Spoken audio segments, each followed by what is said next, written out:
Krissey goes into Krissey's turn. Oh, a motorcycle noise? Yeah. That sounds good. I don't know. That's actually really good. Thanks.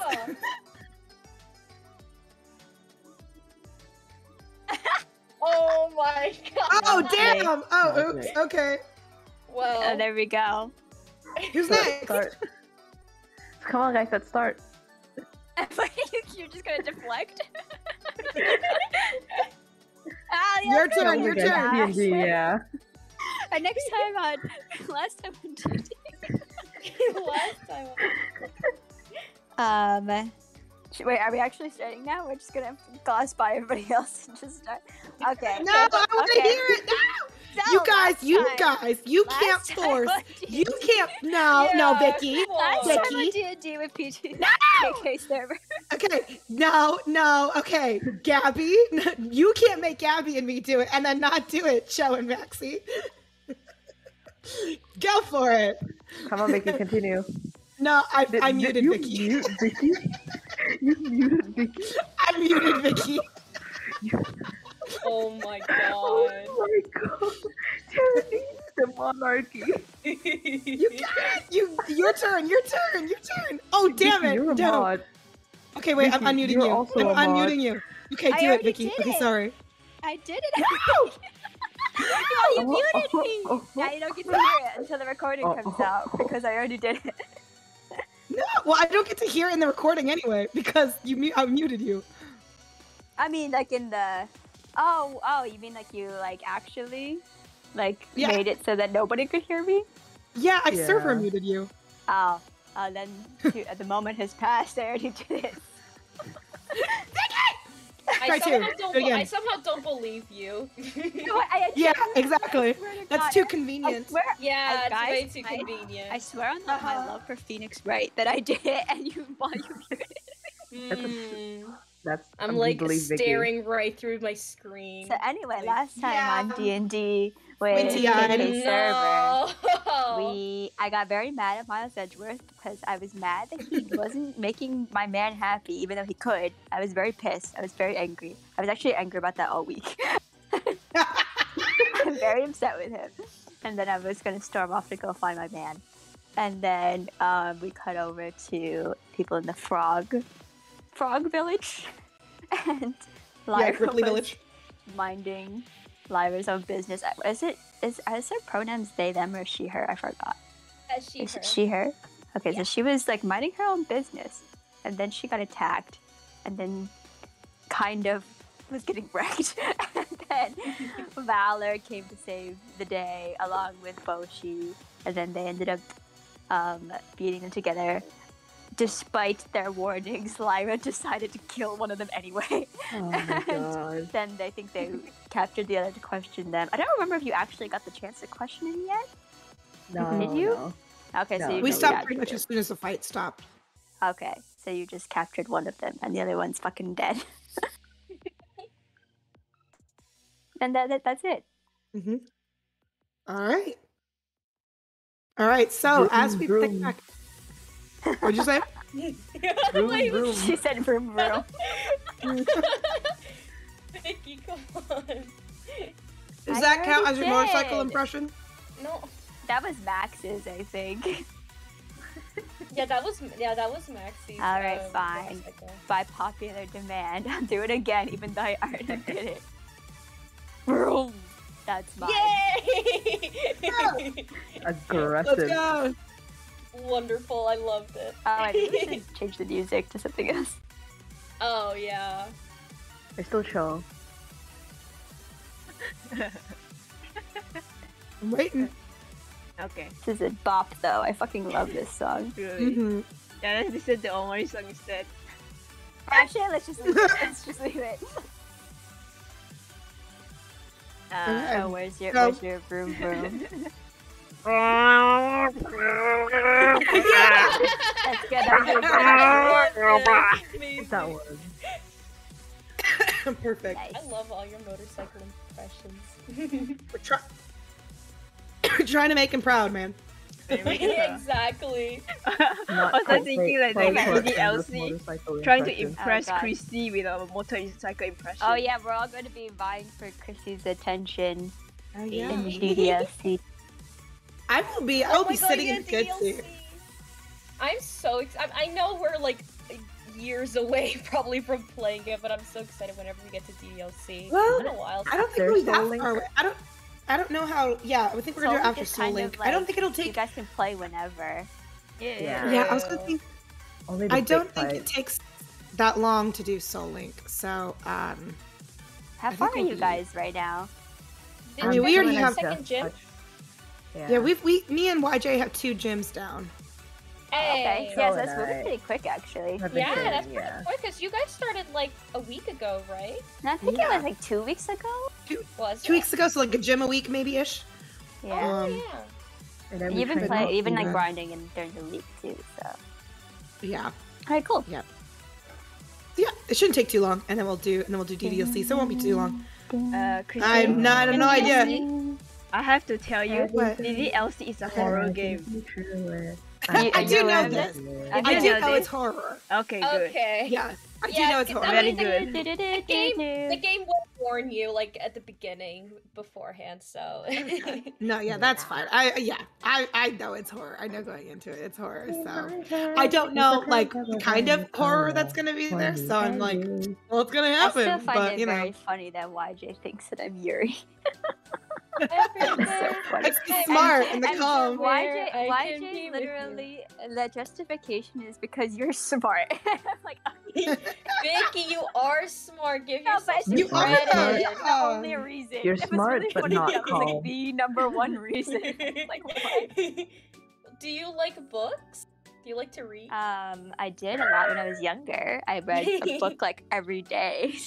Wow. Guess so when I was younger. But anyway. Back to D&D, I guess. Oh yeah, I forgot we were doing that. Very nice. All right. So, we will pick back up, right after you guys have finished your fight. So, the other Gripply has been apprehended. I think you used rope to tie up the other, not Gripply, the Yuan-Ti that you guys defeated. The one that survived. The one that Gabby didn't kill. Or Lyra didn't kill. I believe you used Lyra from killing. Yeah. I believe you used rope to tie up that Yuan-Ti. And now that, the rush of battle is over, Valor goes over to you, Lyra, and, she, because you took quite a beating in that fight. She's like, hey, you doing okay? Yeah, and then Lyra's just like, I could be better, but at least I'm not dead. She smiles a little about that, and she nods. She goes, yeah, I mean, I'm glad for that too. What are you doing out here? Are you traveling? Like, how'd you get this far away from the main road? Well, and then Lyra's like, well, I wasn't really traveling to any particular place per se. You could say in simpler terms that I've been in the down in the dump.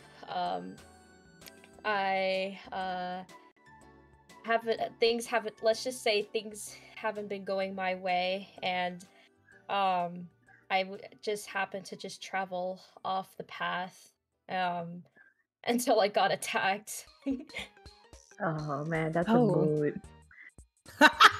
Is Boshi saying that, Maxie? Yes, I'll just nod at it because he's like, yeah, that's a mood. Valor kind of thinks that's funny. She laughs. I mean, what Boshi said that Boshi was like, oh, that's a mood. So she kind of reaches over and she kind of pulls Boshi over. And Valor's like, well, let me go ahead and introduce ourselves. I'm Valor, and this is my friend Boshi. And then Lyra introduces herself. My name is Lyra. I'm a musician and entertainer of sorts. So it's a pleasure to meet you both, and thanks again for saving my life, practically. No problem. It's kind of what we do, right, Boshi? No problemo. Yeah, definitely. 'Cause usually I'm the one not doing anything. Valor, like, elbows Boshi a little bit. She's like, don't say that. You've been kicking ass lately, so you should know that. But we should. The nearest settlement to here is actually probably the Gripply village itself. Hello, she stands. Rise up.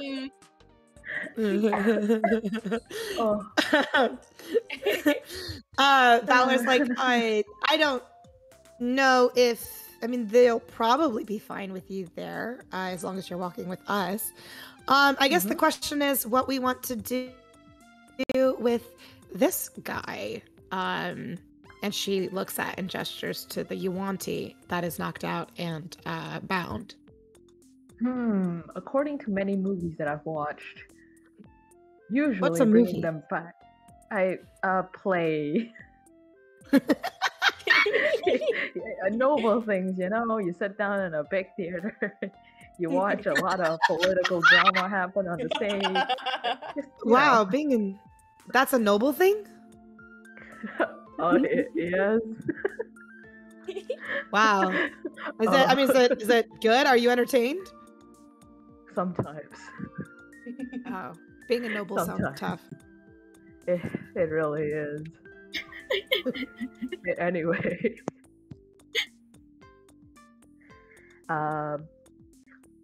If we bring this guy back, then their whole village, then their people might get angry or something. Like, oh no, they've been kidnapped or something. They'll try to get him back. But if we also let him go back to his village, and then he'll report that we killed one guy. So what do we do?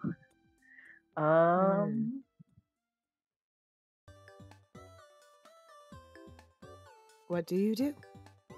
You could split up, and one of you could tell what happened and ask for advice. Oh, that is While true. the other one You keeps guys an are eye still on in the Miles guy. Edgeworth. What? You guys are still in Miles Edgeworth. Oh yeah, we're still in the big drama. Okay. First of all, we gotta get off their land. Try to get into a middle ground. That sounds like a good idea. Yeah. I think if one of us has to separate and go to the village, you guys have already done so much for me. The least I could do is go explain the situation of what happened, and hopefully we can work out some sort of compromise with the villagers. Ooh. Okay, if you're going to the village, I'm gonna give Lyra my earrings. Ooh. Oh, because you needed to speak their language. Yeah, you needed to.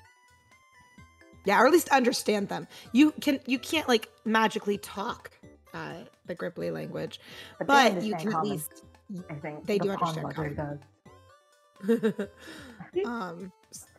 you can at least understand what they are saying in their native language. Ooh, okay. So you could add Eerie into your inventory, Gabby, on your character sheet, down where you have like all your items. Definitely could then go ahead and add earrings of many languages. Maxi, then you'll have to take that off of your character sheet just so we keep track that has been exchanged. Okay. Please keep them back to me. They're not cheap. No worries. I would feel bad taking them either way. You guys have already done a lot for me, just saving my life. So, Thank you.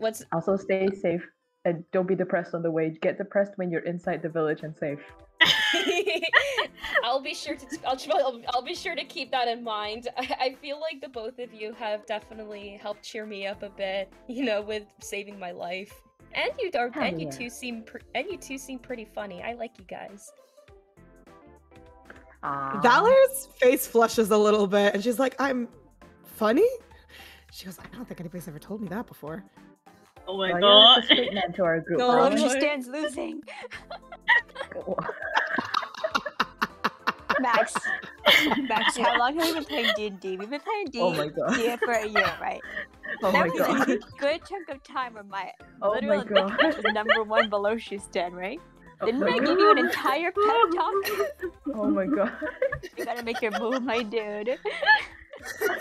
If I can't have mine, at least you should get yours. You had so I'm 100% sure Lyra's just making a comment on how we are funny. We. But that just goes to show how much you haven't said anything to her.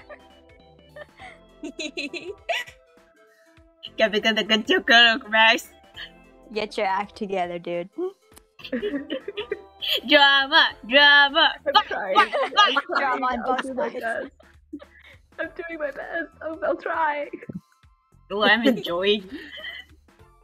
As you guys are ready, or as Lyra is ready to head back to the Gripply Village, go ahead. I'm gonna have you guys make a couple rolls for me. First of all, before Lyra leaves,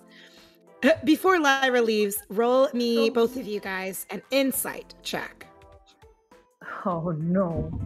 And one of them got killed is definitely gonna be interesting. Oh man. Amazing. I found it. Lovely.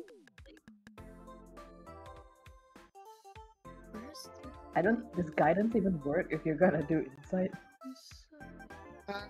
Probably don't know that it's coming. Guidance makes more sense if, like, you know that this person is trying to clear something. Like, if you know they're trying to climb a tree or something and you want them to succeed in it. It makes sense to be able to slap guidance there. For something like this where you don't really see, your character doesn't see it coming, doesn't make as much sense to be able to use guidance for. So, okay. We'll see how this goes. Is Valor Valor, please. Second of all, Gabby. I'm gonna have Lyra make a special nature check.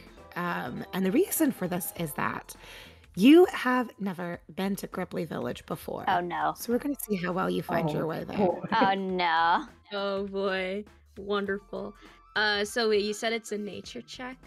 Mm-hmm. Okay.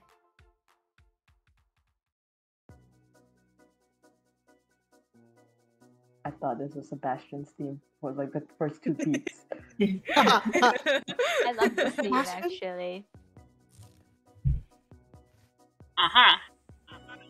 Oh, you forgot the D. You forgot. Oh, you forgot the That's so bad out of context. I was like, wait, what? Like, okay. My bad. Oh, sorry, that was weird out of context. You forgot the D. Yeah. Well. Wow. Oh, okay. Nice. Didn't get lost this time. Not this time. Like, I'm not gonna. Lyra will save being depressed for a later time. Thank you. So, one of the things, and that this is something that I haven't had the chance to say yet because of the way that Maxie arrived at Gripply Village. So this will be interesting, an interesting little voyage I'm going to take you on, Gabby. Because literally Maxie just woke up there. Maxie has no idea how she got there. So this is the first time that you are actively getting to Gripply Village from the forest, that you have been wandering in. So you keep going through the forest because you have a pretty good sense of direction. You like the fight maybe and meeting up with these two other people, has maybe like set adrenaline running. So your head is thinking clearer than it was like half an hour ago. So you make your way through the forest. And you're following like the sound of what sounds like water, and you follow it all the way to the coast. Like the forest ends at the coastline, right? And down you see kind of pulled up against the pulled up against the shore is a little boat that you know, based upon your high roll that you made, is actually probably what Valor and Maxie took to get to the forest. So, do you go ahead and you hop in the boat? You mean like to like just take their boat and like do I need to take the boat to go to the village, right? You do need to take the boat to get to the village. Okay. Yeah, I mean Lyra definitely does not want to be swimming all the way to get to the village, and she thinks that Boshi will understand that you know, it was necessary for me to use to get to the village since we had agreed that one of us had to go. So. Okay. Okay, so you're gonna take the boat? Yes. Cool. All right. So you get in the boat. With your high roll, you can kind of make out in the distance the location of the village. I'm going to send you a picture so you guys can kind of see this now. Now as like Lyra is making her voyage to the village, everybody else can also kind of get a benefit from seeing what you're seeing, essentially. Okay, so there's going to be a few parts to this. Okay, there is like, it's kind of hard to make out everything that you can see. I'm going to post this, and then I'll kind of explain where you are and where you're going. You guys had a boat moment on your way over. I'm Sebastian. I'm going kiss the girl. I'm like kiss the girl. Krissey was the director. Krissey cut it out of the film. But wait, Valor is with, cut it out of the film. But Valor is with me. Boshi, right? Okay, I was gonna say. Yeah, on the way over is what they're talking about. Oh, gotcha. Yes. On their way over, they ran into you in the forest essentially when they docked, and then helped you out. Yeah. So okay, here we go. So there's again a lot to see here. So let me kind of like describe it for you. All right. Oh. So wow. On the left, Pin it. Side. Pin it. Yeah, I'll pin it. I'm on it now. Oh yeah, Vicky's on it. On the left side, the darker kind of shaded area with the crab maze is the water, is the Sea of Swords. Okay. And then all that kind of white area with the little grass additions, that's all the swampy area where the Gripply village actually is. So you can see the homes and storage, you can see the pond mother's home, you can see the docks and things like that.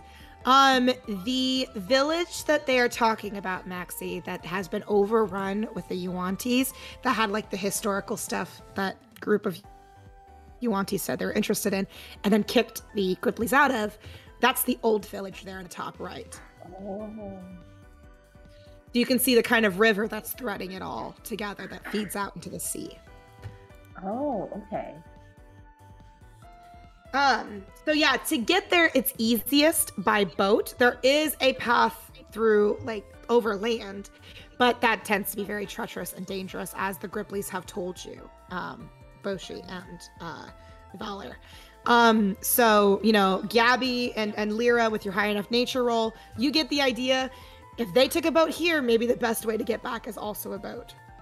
So you get in the boat, and take your way through the waters to try and find the Gripply village.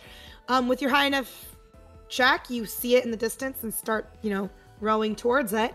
The one thing about approaching Gripply village, and the one thing that probably Boshi and Valor did not think to tell you before they left, because also they didn't know that this is part of the world building, is that there are those crab mazes there, right? So, you can kind of see as you approach it, okay? I'll describe it for you first. You can see this network of cages where the Gripply are keeping, it's kind of like a fishery, but with crabs for the Gripplies, right? They keep, they capture, they feed off these crabs, right? So this is like their farmery for crabs. So this crab maze is a collection of low to the water walkways, ranging in height from just above the water to being submerged by up to 2 feet. It seems like these walkways seem for the most part wide enough to walk on, but interspersed through this web of rickety wood and netting are like processing platforms that are built around the stone columns, kind of each large enough to hold some more people as well. As you approach and you kind of get the chance to like look through the water under these nets, these cages of crabs, you can see a great number of crabs inside. Go ahead and roll an insight check. Okay.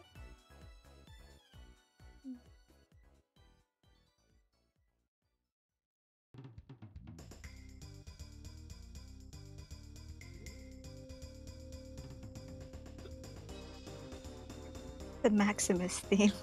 Maximus theme. Great. Okay, so as you are like, I imagine you probably slow your boat down, like you're rowing as you reach here. But you can kind of see, and you're not sure why. You don't really know why yet, but as you are like rowing past these crabs, they start to get really excited, and so like they start to move and the water begins to froth as these giant crabs really become excited. So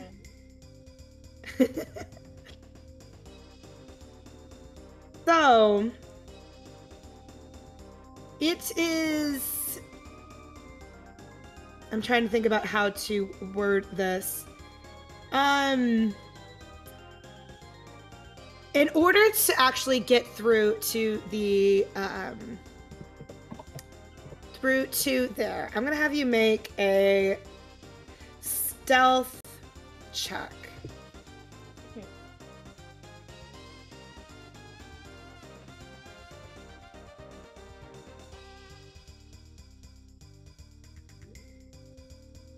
Max is Maximus.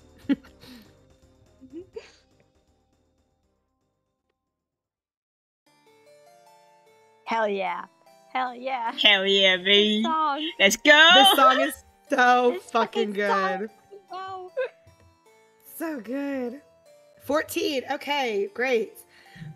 Okay. So I'm gonna actually have you roll it with advantage because you're in a rowboat. So go ahead and make another roll. So just like the same? Just the same thing. We'll just see whichever one is higher. Okay. Banger. Woohoo! Do, do, do, do.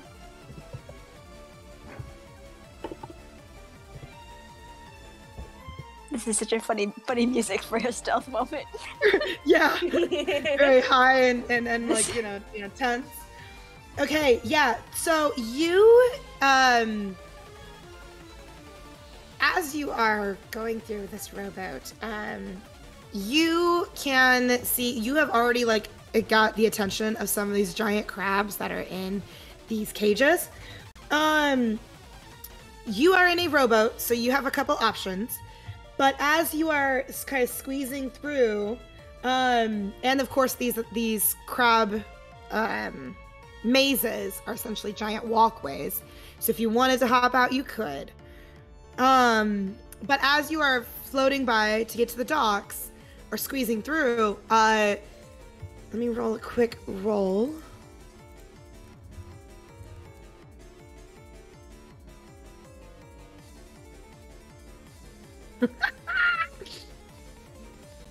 Throwback to the Veloci. I need to make a sequel, the second night in Candlekeep. All right, a few. a handful of these giant crabs actually climb out of the cages and are on like the walkways watching you. Oh my god, Vicky, you have to like make you, Phoenix, and Mount Edgewood to be like the main cast, and like you're behind have the other ship. I need to make a new book cover. What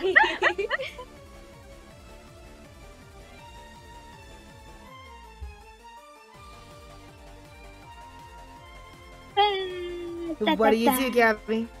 Oh, sorry. I was supposed to make a decision. What? Distracted by the love triangle as usual.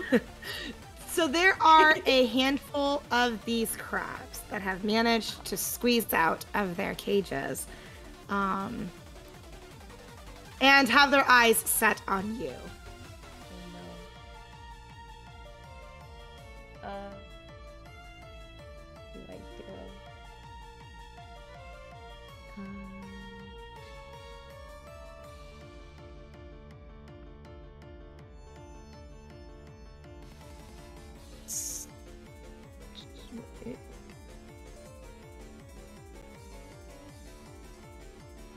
I think, well, I don't want to like upset or like engage or like do anything with like these crabs. Last thing I want to do is cause havoc for the Gripply villagers if I somehow like agitate their crabs and stuff. So actually, hold on. Okay, so earlier I had given Lyra spells because I forgot to do that last time. Okay. So, but I gave one. I gave one where it's an illusion spell, so it's disguise self. So I can make myself look different. So maybe if I can get myself to like look like something that like the crowds would just like not pay much attention to, then I can probably sneak by and not cause anything to happen while I'm trying to get to this village. What are you wanting to look like again? It's a good question. I guess just like, maybe just like a floating log or something. And they wouldn't pay any attention to just like a log floating on the river now, would they? Great question. Give me 1 second as it's the disguise self spell? Yeah. Okay.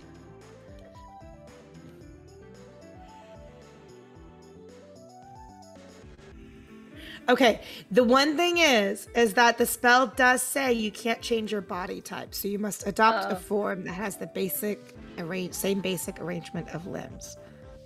Okay, whoops. I cannot read.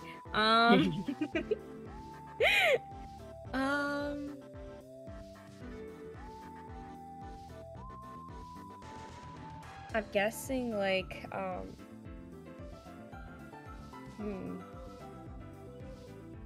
well, I mean, these the Gripplies like have tended to like these crabs. Well, not really tended, but like I'm pretty sure they've seen them before. So maybe they wouldn't think much if I were to disguise myself as a Gripply. Then maybe like the crabs would just like be like, oh, it's just like another one of those, and it's like not really, hopefully not paying much attention to me, who like obviously does not look anything like a Gripply. Okay. Okay, so you're gonna cast Disguise Self to do that? To look like a Gripply? Yeah, sure. Okay. Okay, so these crabs are gonna have to make an investigation check against your spell save DC. What is your spell save DC? Oh shoot. Oh, spell DC, it's a 15. 15? Oh, perfect. You guys are gonna love this. Oh no. No, these are giant crabs. So you know what their modifier is for intelligence? What? -5. And you So got not a only critical that, but they hit. rolled a nat 1. So they have -4. Oh my god. They're not the brightest Good for light. them. They're dumb. They're dumb. These crabs see you as a Gripply, and because Gripply are they're not only their caretakers, the Gripply are what eat them. These crabs are terrified of you, and they immediately go back into their cages. They forget that you're completely there. That somehow works. It somehow works, and it works beautifully. Hey. So they are afraid and terrified of Gabby now. I assert my dominance. You assert your dominance to the crabs. Yeah, Gabby just T-posing. No, imagine like I'm not rowing. Lyra's not rowing the boat. She's just T-posing as a Gripply, and the crabs cower in fear. Absolutely. Okay. Once you get through the maze, your rowboat comes upon like a low wall that kind of protects the lagoon from rough water, especially like when there's a storm or things like that. It looks like a bunch of like just intertwined branches, kind of reinforced by some tough vines. Right, it's like hinged on the sides, and it's split in the middle, kind of like a gate a little bit. So if you get here, you can definitely get into the village. You can come up to the docks and enter then through the port, or through the village that the Gripply are in. Okay, so excellent job. You get there and you dock, you pull up the rowboat, get inside, and or come up to the village. This village is kind of filled, like this is the first time you've seen it. But as I was describing it to Maxie before, you kind of get your look at this trading post, right, that you've come across. I mean, you can see that these ramshackle shelters are clustered around a large building, or more permanent building than these other ones. The low rumble of many voices softly croaking can be heard as your ship pulls up to the dock. And a few Gripply come out to meet you, all of them holding weapons in their hands, not necessarily meaning to attack you with it or seem like threatening, as much as just the fact to show you that they are armed. And as they approach, they look at one another and they look at you, and they start immediately like croaking to each other in their language. It takes a second for the earrings to kick in. Like you hear them, and their like warped croaking go back and forth before the earrings kick in. And then, just like magic, because it is magic, you can hear it sounds to your ears, because of the earrings that you're wearing, as if they're speaking common. And you hear these Gripply, like these Gripply that have come forward to the docks, like talking to each other about, like, this isn't Boshi and Valor, like what happened to them? Who are you, and where have they gone? And so Lyra, not wanting to seem like a threat or cause any like distrust already, introduces herself and shows like through her spell like that the only reason she looks like a Gripply was just as a disguise to not agitate the crabs in the crab maze. And she starts explaining the situation in which she was out in the forest, like on the other side of this lake, and she was attacked by one of the Gripply, and she starts explaining that the Gripply that attacked her is fine, just temporarily knocked out, and she wants to talk with them about means of trying to figure out why this Gripply attacked her unprovoked, and if there's any way that this doesn't happen again, I suppose. Oh wait, what? It was like a rival village, like snake monster thingy, a snake person thingy that attacked you. It wasn't one of them. Oh. So basically, the two villages seem to be in rivalry with each other, and that's why the fact that you killed one of them, we'll see what happens, because they seem to be like kind of at war with each other or something. Oh wait, so the Yuan-ti and the Gripplies don't really like each other? Right, and so since one of them was killed like on like Gripply territory, that's why you need to ask the village elder, I guess, like what you should do. Oh, gotcha. It's going to be a war. Yeah, it's going to be a war, probably. Oh no! And the music fits perfectly. Yeah, that's why Max told you not to kill it. Well, that's wonderful. Consequences. Woo, woo. When will you learn? It's like, when will you learn that your actions have consequences? Okay, so... okay. Well, let me revise that since I didn't know that. So, Lyra explained... Well, okay.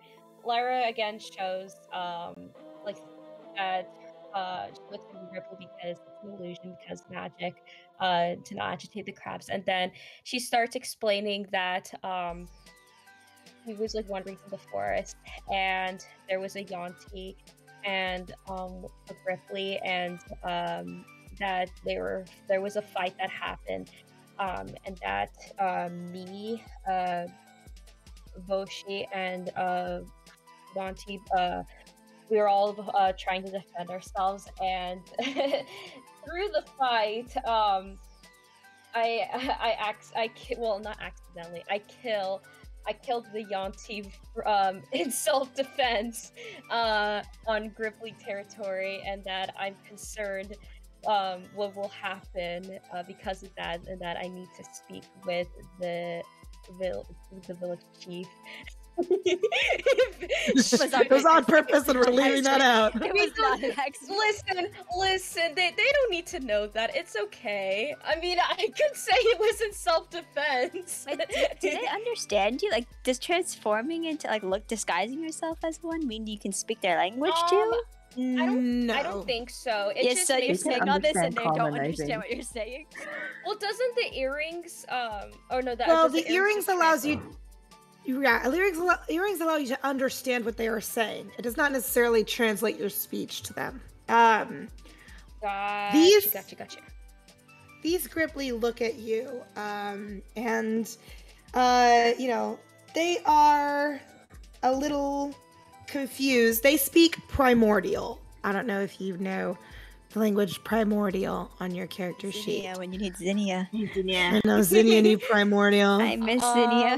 We miss Zinnia. Zinnia. I don't know if I write somewhere here what languages I know. Maxie, that's exactly the image I have. Okay, there we go. What did you say You're the like, language what? was again? Primordial. Oh, Primordial? No, I do not know that, but Yeah, only one person in our group knew that. Zinnia! They look at you. Slow you have blinking. rambled like a mile a minute to them, and you're looking like a Gripply to them. But you speak completely in common. So I'm actually gonna have them roll to see if they can see through your illusion. If you want to take off the illusion to stop appearing like a Gripply, you absolutely can. okay. Otherwise, I'm gonna have them do it. Yeah, I think I'll take away my illusion just so they are Okay. confused. Like They're not that confused. They still don't understand. These little guys don't understand a word you're saying. That's exactly the look they have. But I mean, you're going off a mile a minute, and they whatever you've got to say, it must be important. And so like as you're even as you're talking, the like Gripply start talking to each other again. When you're finished, they they're like riveting to each other. It sounds weird, this language that they're speaking to each other. You can understand that they are saying like, let's have the pond mother speak. Maybe the pond mother will tell us what she is saying. And they like go behind you. They're much shorter than you are, these frog people, the Gripply. And so they like, they come across the wooden boards of the docks behind you, and gently like poke you with their weapons to like push you forward to the village, to get you towards, the center where the pond mother is. So there's been like hubbub based upon your return, based upon everything that you were saying, because everybody's like, what's going on? What's going on? Like you've gotten the attention of a lot of these Gripply, who are in this village, and they bring you right to the pond mother, and the pond mother, when she sees you, these poor frogs. What's going on? I like. I love it. They're so what? They bring you to the pond mother. Like pond mother, sled. like just like fun. They bring you to her, and she looks up as you have entered, and she like tilts her head a little bit, and she's like, "What brings you here? Why do we keep having your folk returned here? Where's Vana and Boshi?" And she speaks to you with Primordial. Actually, I'm gonna have her roll a quick check. Just a flat. Cool, yeah. She looks at you, and she immediately says, "Those earrings, those used to be Boshi's." Okay. So is she speaking to me in Primordial, right? She was speaking to you in common at first, but as soon as she recognized you're wearing the earrings, she said there's no point, and she speaks to you in Primordial. Oh, okay. But can she can understand common, right? Yes. She is the probably only Gripply in the village that is fluent in common. Gotcha. Okay. So Lyra like looks at the earrings nervously and like flails her hand, and she's like, "It's not like that. Boshi helped me." And then and she starts explaining the situation. It's like, "Listen, I was trekking through the forest on the other side of the lake, and I was attacked by a Vontal, and there was a Gripply there, and Boshi and Valor came to save me because I was severely injured, and through self-defense, I killed the Vontal. But the other Gripply is fine. However, since you, the Gripply, and the Yanti, I'm so sorry. I'm trying with the names. I do, yeah. I do know what Gabby means.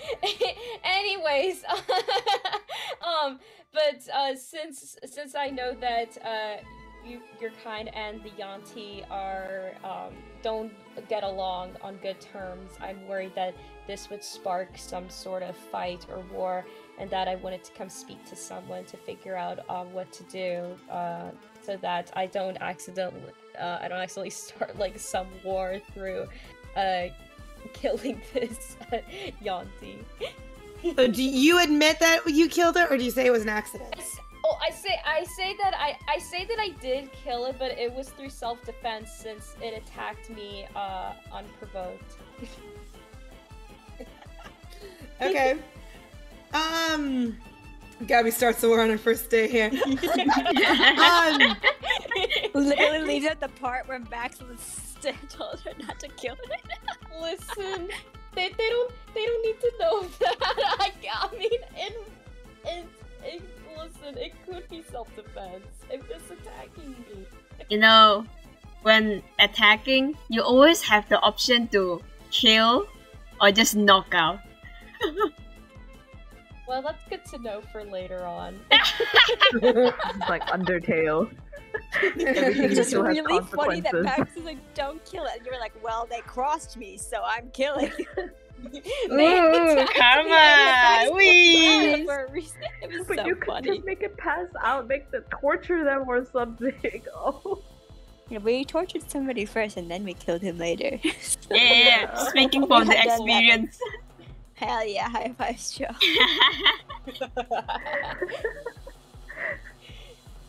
You guys, so you mentioned the story to her. She listens to it very carefully, and then she nods. And she says, well, that's one less Yuan-Ti I have to worry about. Thank you for getting rid of it. She says, I am intrigued by the fact that you captured one. I would like very much, I think, to see what this Yuan-Ti has to say. Do you think you could bring it here? Wait, Gabby re-explores the forest. Goes back. wait, does she? Gabby's Wait, like, I does she? walked all the way here, and I gotta go back. Wait, does she not know that I killed the Yuan-Ti? Oh, she There does. was She's two. just like, oh, thank God you killed it, because... Oh, there was a. There That was thing- two. You killed one. Yeah, and you then killed Boshi one, that's trapped two. the other. Oh, gotcha. Okay. my slow brain trying to comprehend this. Anyways, It's okay. So Lyra looks a bit in surprise at the request, but she figures that she could help them out. But she says, yes, I can try to go back and find and capture this other Yuan-Ti. But in return, may I ask that I stay and like rest up a bit, because I did get injured, and like I was healed a bit, but I wasn't like completely healed. So I want to be sure that I'm at my best before I try to go capture this Yuan-Ti, especially since it did take me and Valor and Boshi just to defeat the other one. So they already captured the other. You fought two at the same time.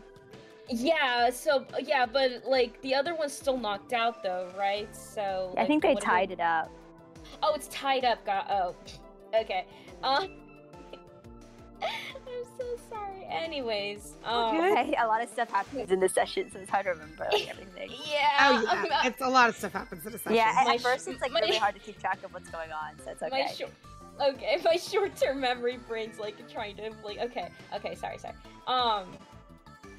But okay, so I do say so. Yeah, Lyra looks a bit in surprise, but she nods and she says, "Yeah, I'll bring back this other Yuan-Ti that we captured.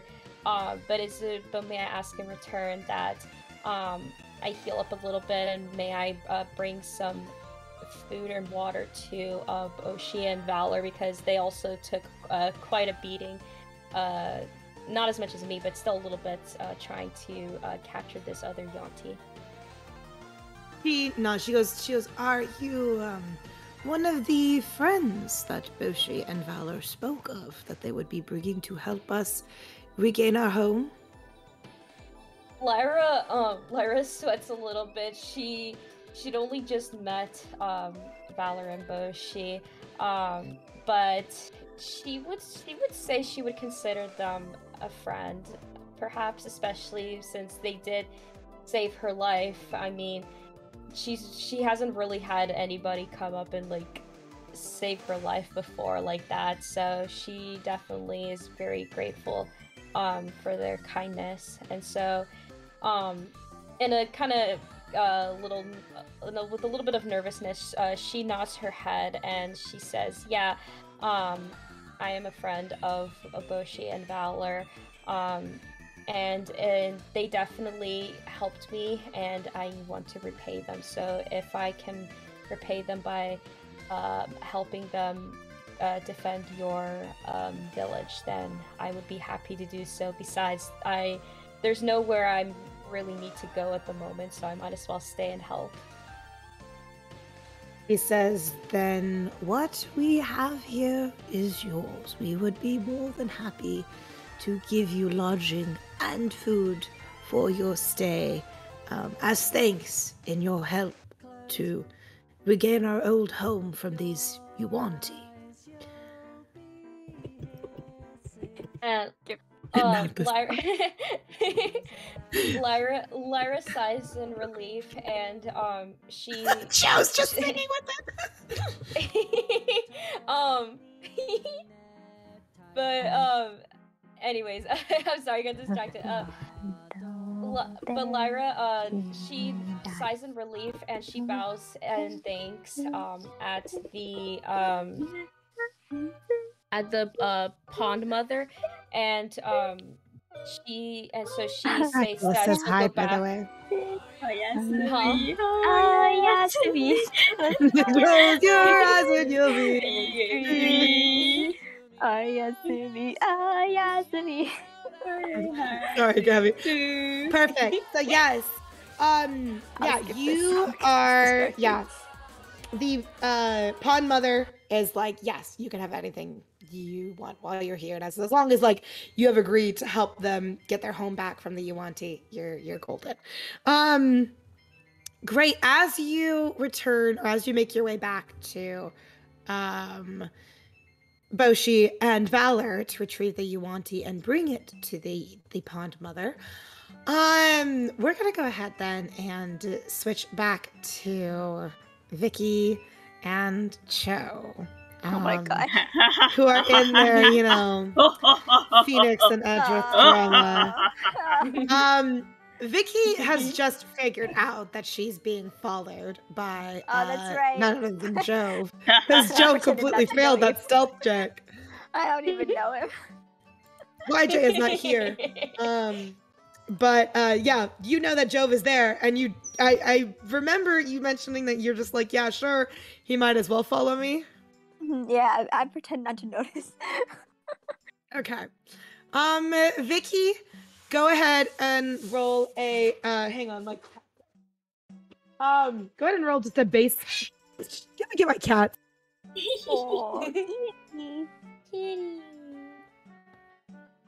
Quick, with the change the music to suspense. I don't know what suspense music there is. Ace Attorney suspense music. I mean, is this situation suspense? Is it? Krissey's fighting with their cat. Yes. Yeah, me fighting with my cat is super suspenseful. So, okay, go ahead, Vicky. Roll a luck check for me, just a flat luck. D20. I'm gonna see something. Oh man. Oh my god. Cho, on the other hand, what were you wanting to do while Vicky is extreme luck? Oh my god. Oh wow, really high luck. Okay, let's go. Cho, what are you doing while Vicky is going after Phoenix? I'm gonna mess with Miles Edgeworth. Wanting to talk to Miles Edgeworth. Interesting. Okay. Alright, I'm trying to figure out which one I want to do first. Edgeworth or Phoenix? So they're gonna be dramatic and funny. Either way.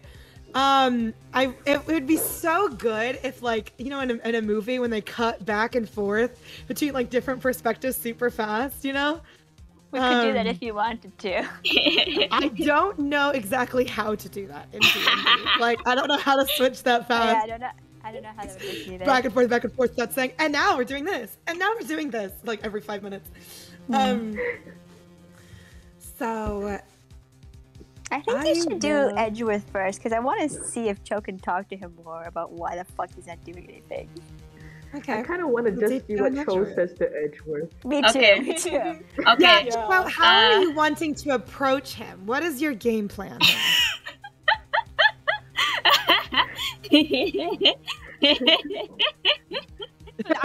Cho's laugh. This laugh. I want to roll to see if I'm drunk. Oh my No. god. Oh, great. Oh my Perfect. god. Excellent. No. All right, roll to see. Just roll a Constitution saving throw. Of this music, this is really funny. Oh, you're drunk. I'm complete drunk. Oh, you are Maybe drunk. that makes it you even are hammered. funnier. Oh my You are god. hammered. So what do you do? Last time you were drunk. That's not a drunk. I drunk flip. It's You not drunk. Flirted with Ness. So I'm not going to flirt this time because it will be awkward. Yeah, it's Mount Zedworth over there. Yeah. I drunk. I walk over him. I sit beside him. I'm like, rough night, huh? Okay. Oh no. Oh no, Cho. Okay, wait. So you sit beside him and you do what again?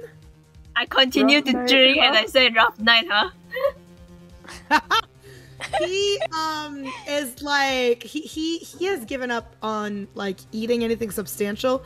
He is eating the fantasy equivalent of like loaded fries, or like nibbling at them. You know. I'm getting one of them. If nachos, You're if getting nachos some can loaded exist, fries? you can get Yeah. loaded fries. Okay, yeah. If nachos can exist, if chicken wings can exist, like everything we've given Athena as an offering, Yes. loaded fries can exist. So you get some loaded fries. And From his plate. Look. Oh, from his plate. He looks at you very affronted, and he is like, "What are you doing? I beg your pardon." You're enjoying the drama. That's a show you have been putting out there just now. Show. This was not a performance. I am just sitting here. What show am I putting on? Oh, I'm simply sitting here. that's I'm literally just sitting here. you have I no think idea you- the tension you're putting up just now. Wait, what did you say, Joe? You have no idea how much tension you have been putting up just now. I think you have been drinking far too much. I am going to take my leave now. And he like sees you stealing some of his fries, and he just like then pushes the fries over in front of you. He's like, might as well take it. So he pushes the fries over in front of you, and waves the bartender, waves boss over to get his check and close his tab. So He's running away. as he's getting his money out, is there anything else things you want to say? Hey, just wait. I know I look very suspicious, but I'm actually working for the secretary here. And that makes him pause as he's putting the coins on the table, or on the counter. And he looks you up and down, and he says, "You work for the Secretary of Candlekeep." Yeah, I'll pull out the contract, swinging. You're gonna pull out the contract. He's like, "You must be incredibly drunk. You should not just throw this around waving it at strangers. I mean, This is it's very not- important." Not that they're going to get it.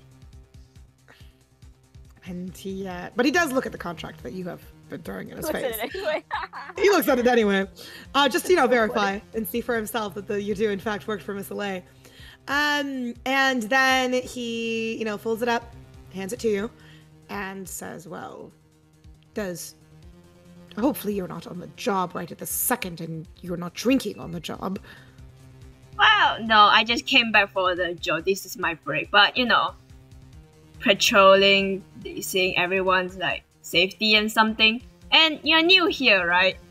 I've seen you around before.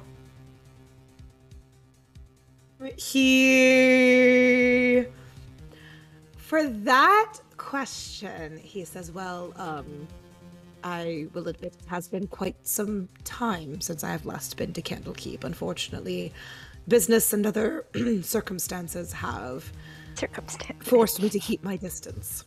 Forced, okay, all sentence. So, what brings you here today? The gala? Have a date?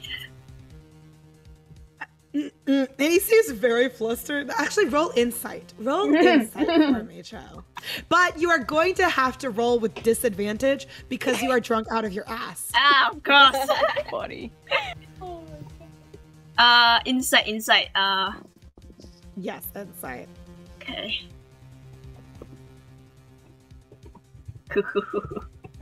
Okay.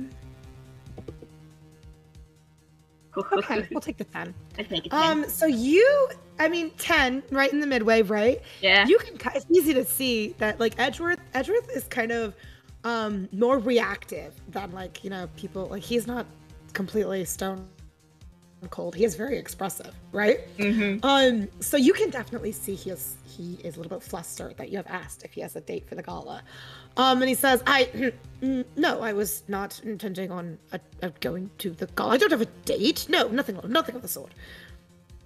Sure you're not. Sips. Sleeps? Did you say sleeps? No sleeps, sips. Sips the real. Oh, sips. And I said Oh, sleeps. sips. Sleeps. That'd be really funny. Sure. That would have been so funny. No, but If even I am tempting to sleep, I still want the conversation to go. he seems very uncomfortable at what you have implied. Amazing. Amazing. Why am I so small? I look like a child. Oh, I love it so much. Max is like, you are a child. I'm like 23 or 5 in Clara years. Clara years. So he, you can obviously tell he is uncomfortable, even if you may not be able to glean the reasons why. But you can tell he's uncomfortable at your line of questioning. And he goes, well, I must be going then. Good day and good night. And as he stands up to, leave, he looks at you and he says, do send Miss Lay my regards. Wait, King Dragons. one more question. If you don't answer this, I have some rights to arrest you. Oh, shit. Why? What could you possibly? You don't have arresting privileges. I do. The secretary gave me. Are you... Roll a deception check. Let's see how well you can bluff this. With disadvantage? Oh, with disadvantage because you're drunk. Hey, don't tell me. I was thought Krissey gonna forget that. I'm not gonna let you get away. I want to see.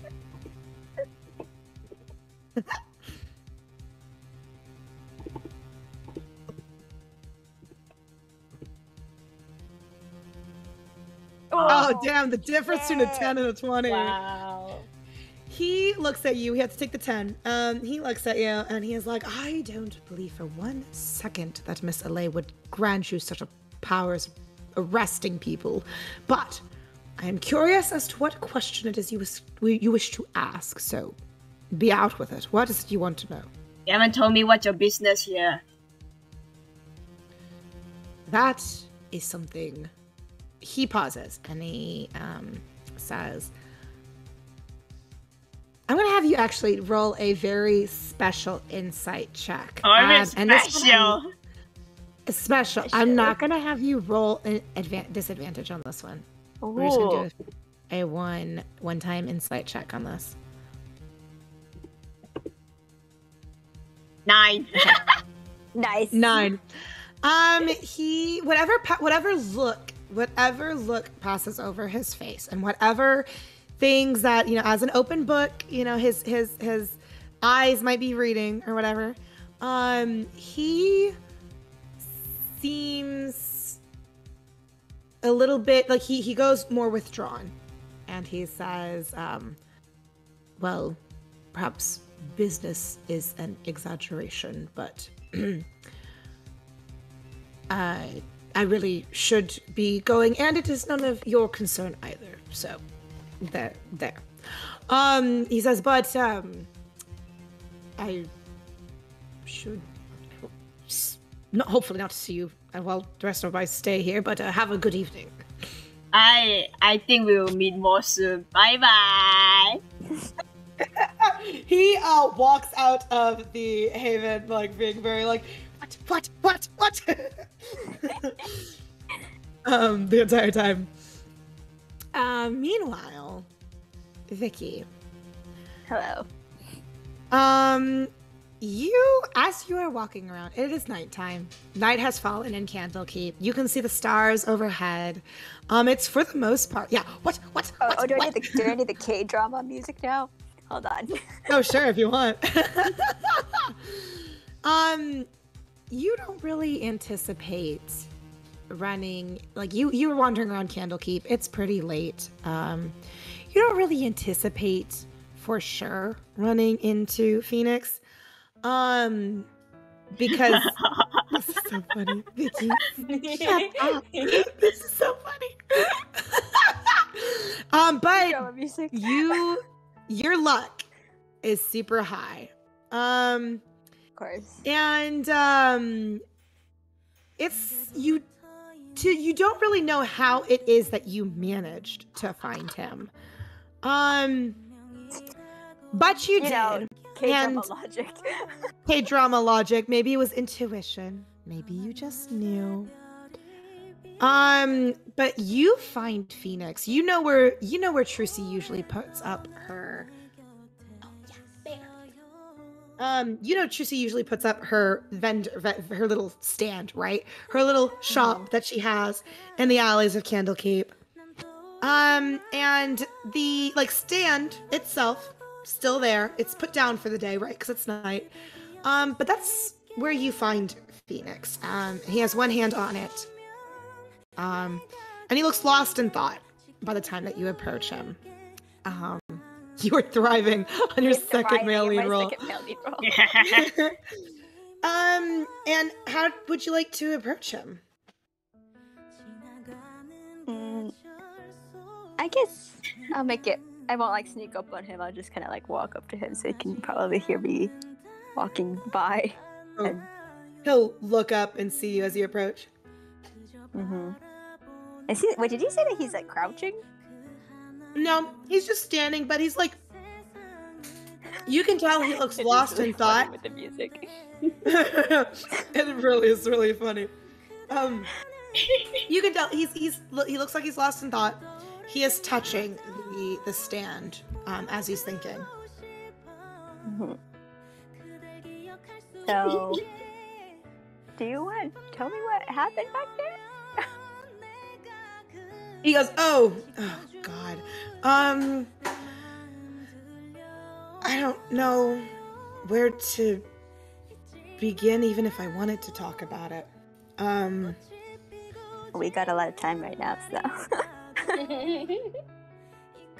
I'm gonna have you roll a persuasion check with advantage. Oh. With advantage.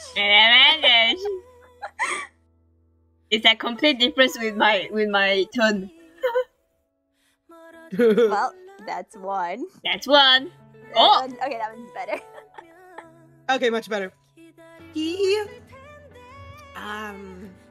takes a deep breath, and he says,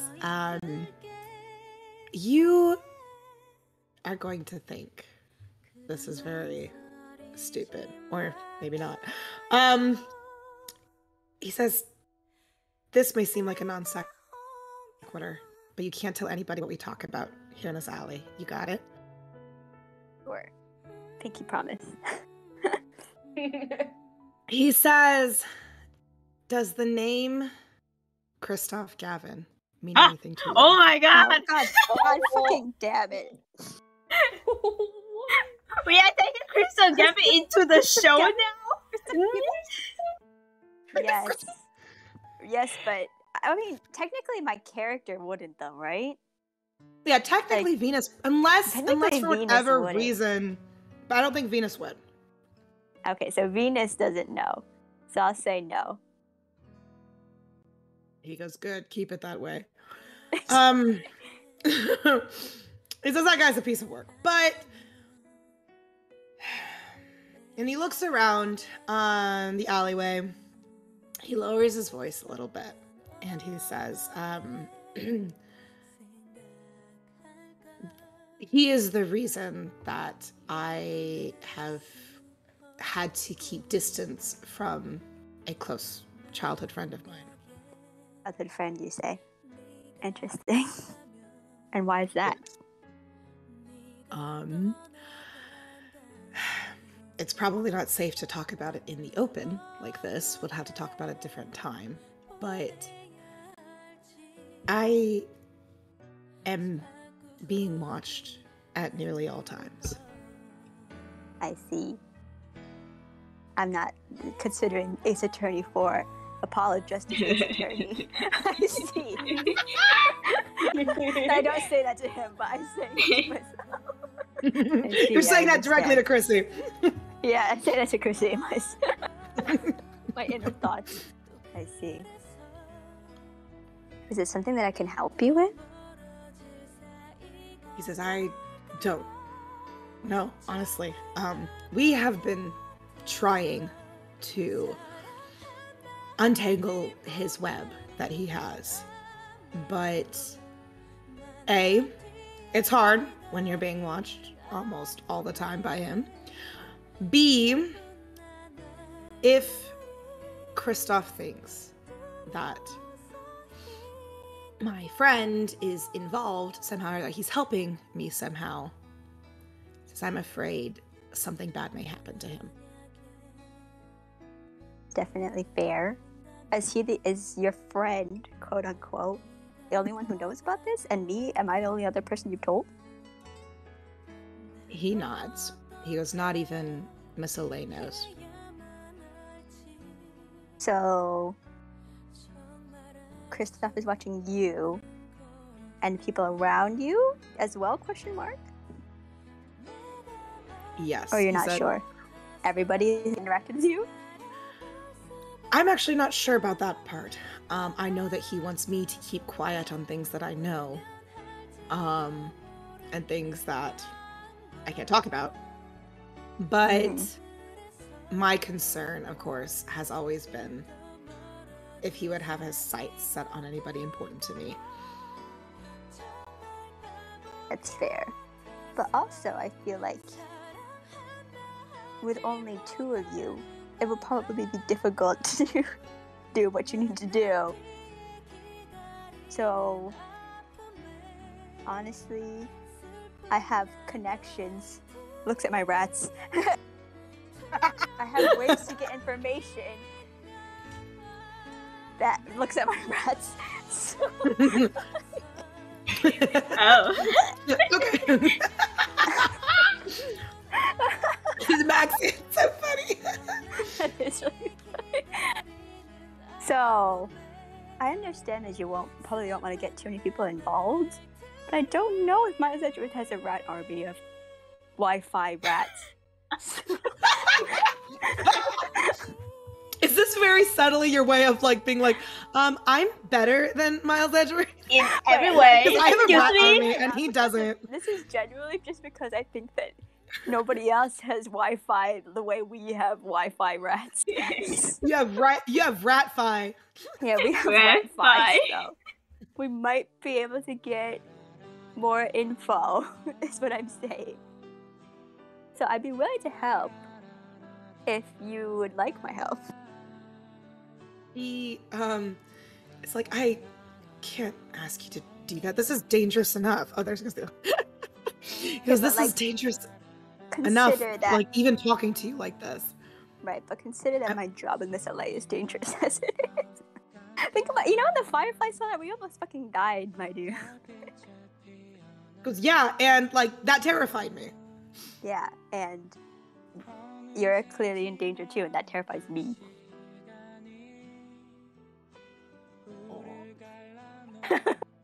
He is like, when you say that, he's like, I didn't mean to scare you. I mean, Edgeworth is probably scared too. That's why he's like all oppressed. I was talking to him and he's like, oh, there's circumstances why I can't be with him. Like, you know him? Well, I talked to him perhaps once. As in right now.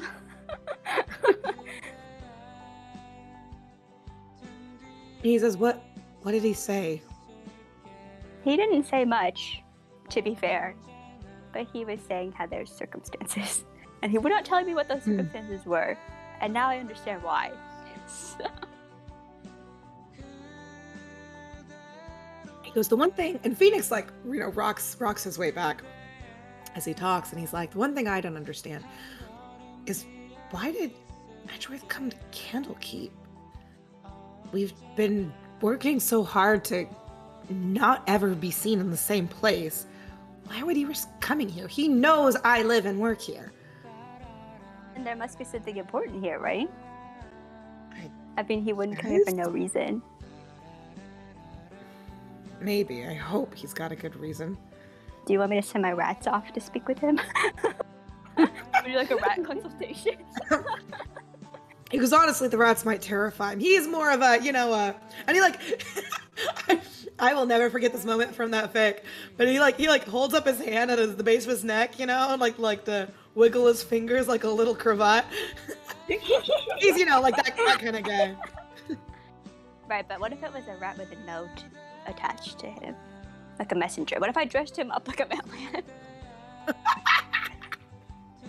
You're gonna dress up the little rat like a mailman and deliver him a letter. Wouldn't that look much more official? I than guess? A random rat? I guess. I'm still worried about trying to...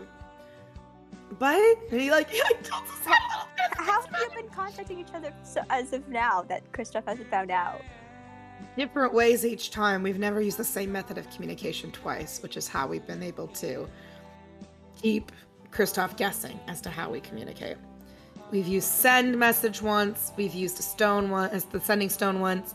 Have used a letter once. But each time it's been different, so it's never consistent. All right, so rats are new, my dude. the new trend. Maybe so. He says, well, it's kind of crazy, but maybe I'll take you up on that offer. Can't believe I'm saying that, but Trussy'd get a kick out of this. Definitely. But on not just a potentially gonna die level, but on a personal level, I feel like there was something that was wrong there. If you're willing to tell me about that. Level? On a personal level, quote unquote, your friend. Wait, okay. Clarify for me your question. I feel like there's something else going on there. I remember when I very first met you, you said you were interested in someone. I'm trying to connect dots here. Roll a... What roll do I want you to do? Do a different persuasion roll for this question. Really?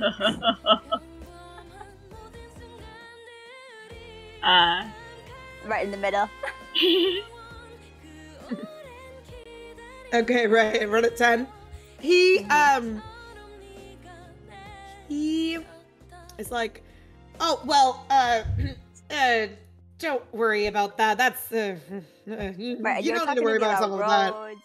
And 2 roads. Yeah, and life is full of roads. Life is full of roads. That's life. Everybody's got roads and many roads and many fucking doors. Can I make it obvious that I don't believe all his bluffing that he's doing right now? You can absolutely, yeah. Just give him a look. He gets less and less confident as he speaks because of the look that you're sending. And he's like, maybe we can talk about this another time when I have my doors figured out. Alright. I'm still saying that if you open one door, that doesn't mean the other one disappears. And, roads can connect again in the future. So, that's all I'm saying. Polyamory? That's what I'm saying. You have 2 hands, my dude. And both of us seem to travel a lot, so if one of us is around at one point, at least, you know what I'm saying. Whatever. You can think about that. One of us? Listen, do you want me to spell it out for you? What are you saying? Saying, I want to hold your hand, and I think he wants to hold your hand, and you have 2 hands. His face gets very, very, very, very red when you say that. Vicky just out and confessing. Here we go. The K-drama. The K-drama. Gets very, very red with that. Yeah. Oh, wait, I forgot the Jove is watching me do that. Yeah, Jove is watching you. Jove is like eating popcorn as this is going on. With his foot in a bucket because he tripped on his way out to falling. Phoenix, looks at you and he goes, and he like rubs the back of his neck. He goes, "You wanna hold my hand?" Oh. He's just silent. He goes, "Well, this is so stupid." And he like runs his hand over his face. Same hand that he was scratching the back of his neck. He just like runs it over his face like he's embarrassed of himself. And he says, this is gonna be stupid. I was gonna ask you to the gala, and then I got interrupted, and well, holding hands with you sounds nice. Would you still be interested in going to the gala with me? Oh my god! Heck yeah! I'd love to. Oh Dreams! Great, that'd be really cool, and we could hold hands, as you put it. Yeah, I don't know what that word means, but that sounds great. Oh my god, holding hands. Hell yeah. But maybe one day when this is all over, you should talk to Edgeworth too, because you do have a second hand. Oh, so that's gonna take a while. We got a lot to work out between us, so but that sounds nice too. True. So, do you want me to send a message to Edgeworth with my rats? Yeah, let me give me some time to think about how I want to word it. But then, yeah, I'll give you a note if you don't mind passing it to him. I'm like containing my excitement right now. I'm trying to look cool. I'm trying to keep it cool. I'm trying to keep it cool. Fucking, like cool.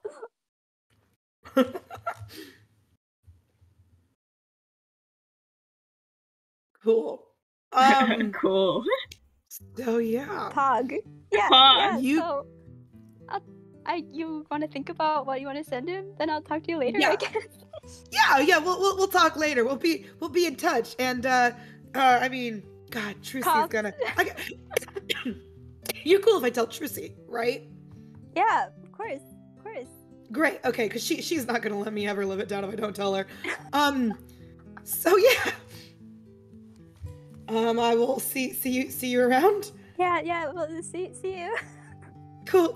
I'll see you later. Oh my god. Vicky is very excited for the next session. I've been working for a year for this day. Oh my god. It finally happened. Finally. Yeah, YJ somewhere. Yeah. All of YJ's hard work. Such a disturbance in the universe. YJ. Oh my god. I do like a little fist pump when he's gone. Or maybe when he's not gone. I don't know if he saw me do it. Like yes! Beautiful. How are we doing on time for everybody? I'm okay. Yeah. I'm good if we want to keep going. Okay. Cool. Suddenly wants to keep going. I'm very energetic for some reason. I don't know why. I don't know why. I don't know what it could possibly be. Energy. Not just me squealing and screaming and crying. Ding, ding. Amazing. Ding. I'm loving that AA4 arc. That's pretty cool. Pretty pog. Pog. So, which do I want to do? next? Go back to Gabby and Max. I guess so. Yes, actually, I'm going to really quickly stick with Cho and Vicky for a second. Okay. Am I included now? I'm the drunk man at the bar. You are drunk. Actually. Baby. I'm gonna say, is there anything else that Cho and Vicky you guys wanted to do that night before you tune in for the evening? Can I try to find Venus? Yeah, try to find each other. I'll start heading while you're back drunk. to the tavern, I guess. Do you want to roll to see if you find her? Yeah. Good fun. Just do a base luck check, a luck roll. Okay. Never mind. I'm drunk as fuck. I'll maybe walk on my way back to the tavern. So should I roll too? Yeah, if you want. If you want to roll a luck check. It's funny, like. Oh my god. Oh damn, not 20. Okay. Wow, I'm so lucky today. I got the man of my dreams. And yeah. You found Cho out of nowhere. I found Cho out of nowhere. So here's the scene. I'm just very quick. Very quick. Nothing too major. Cho, Clara is drunk. Where's Sled while you are drunk, by the way? Stays with me. He just walks with me. He doesn't know where I'm going, but he just walks with me. Like he's holding you. Yeah, he's holding you. He's keeping you up. So as you are you're trying to make your way back to the inn, you're not quite sure where you're going, and Sled has no sense of direction either. So you are just drunkenly wandering about Candlekeep, trying to find your way back to the inn. Venus, you managed to find Clara pretty easily because Clara's not being quiet at all. You know, Clara is making noise, probably drunkenly singing to herself as she's wandering through town. As I should. Yes. And, you know, so you see her from a distance pretty easily. So you are able to see who it is that Clara runs into, or get a pretty good image of them too. It's not loading for me. Oh, there it is. My friend left me. I'm alone. You probably have Nemeia with you. You probably have Nemeia with you. Yeah.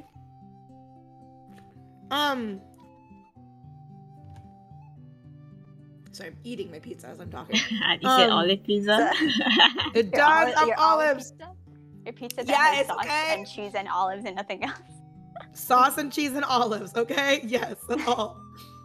But as you see this, right? You see Cho from a distance. So you see who it is that Cho runs into. Cho, this person that you run into is not Vicky. Is not Venus, who you were looking for.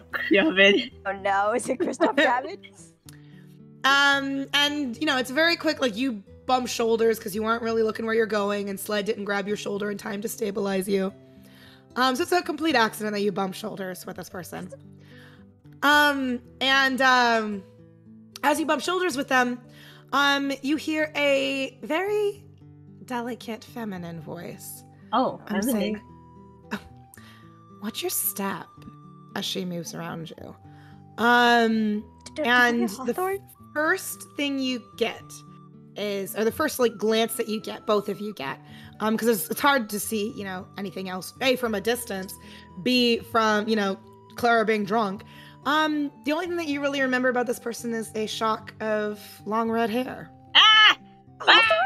Why is every villain in the Candlekeep? What's going on? Oh my god. Why are they both the villains against my man, Phoenix Wright? Scream. Oh my god. Oh my god. But why were you drunk when you ran into her? Now you won't be able to tell me about it. Yeah, you're gonna bet my luck if I remember or not. This is going to be fun. See if you remember. No. But you do. I'm going to stop here. No. Vicky, I should point out, because of your nat 20, it's from a distance. Like, you were able to find Clara. Oh, I saw it. So you saw Clara bump into this person. You maybe didn't hear her voice, but you definitely saw, like, red hair, and you probably don't think anyone knows. Okay. Oh, so I saw. Okay, cool. Can I, like, want to do something? Oh my god. I bumped to her and she said that. I'm like, oh, I'm sorry. Can I help you? And I grab her arm. She's gonna fucking murder you. Nice make a dexterity. Actually, which one do I want you to do? You're gonna get fucking murdered. Yeah, make a dexterity saving throw. Oh. Wait. Is that YJ? Oh my god, that's YJ. Is that YJ? YJ, you just missed it. You missed everything. Well, great. You can watch it again later, but Phoenix asked me to D&D prom. Cho, you aren't quite sure what happens between one blink and the next. But you reach out to grab her arm as she's walking past you. And like you feel this like rush of like icy cold kind of magic. And then all of a sudden you start laughing and you cannot stop. And you fall to the ground. Oh, not this again. Just laughing and laughing and laughing and laughing and laughing. Oh, that's actually quite normal for Clara, so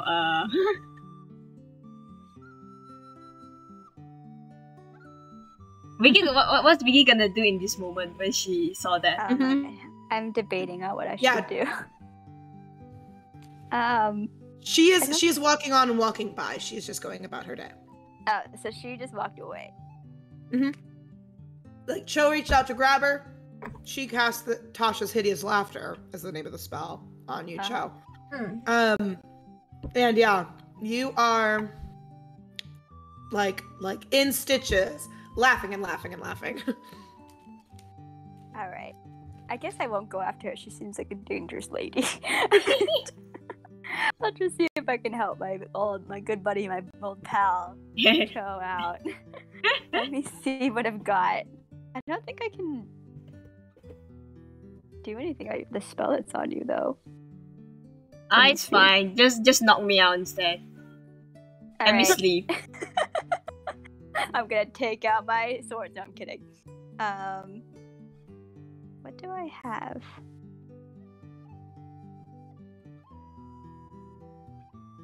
Maybe I will just knock you out, Cho. I don't think I have anything else that I can do. Can you be like, oh, is Cho doing this shit again? Can knock her out. Here we go, Cho. Yeah. Actually, can Sled just like kind of pick you up and then? Yeah. Are you still laughing uncontrollably? Sure. Oh yeah, still laughing as she's being picked up. Okay, then I'll knock you out and then we'll have Sled take you back home. You don't have Dispel Magic or anything like that? I don't know. I am a simple ranger who has 4 spells. And one of them is to speak to animals. Let me see what I should knock you out with, though. YJ, what spells do you have, YJ? Oh yeah, you're with me. Jove, you're with me.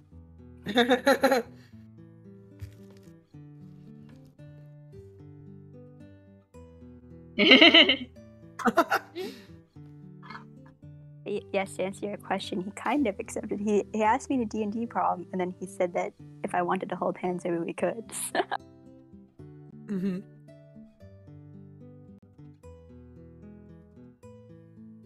Screams. I've been rejected so many times, guys. You finally made it. Finally, after I think I was rejected 2 or 3 times. Screams.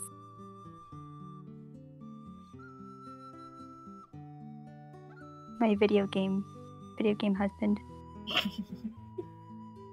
Congratulations. Now I need to make Veloci happen. But also there's a love triangle now, which is more juicy.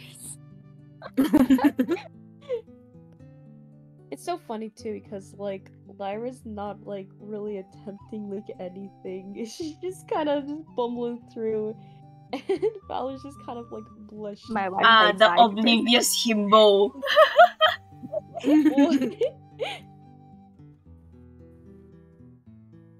Yeah, because Valor blushes about what they say. Yeah, the oblivious character. Yeah, but how many times have you made her blush? Yeah. Let's count that, huh? Max, let's count that. Oh. And one time I did it for you because I was the one holding her hand for you. Damn. That one is Scout. Fight! Gotta work harder, my dude. The girls are The fighting. power of love. First gonna fight.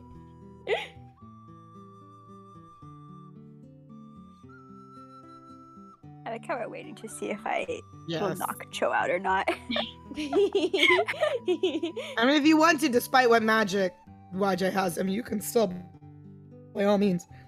Venus be like, We don't have if to. you don't have a spell, the punch out. is always here. Just charm person. Does that work? I have charm person as well, actually. Would that make you stop laughing? I Let me see. I have not looked at my charm person spell in a long time. so let me check. Oh, you have the spell that was cast on Cho. Yeah, you have this spell that was cast That's on so Char. funny. Friends. The power of friendship.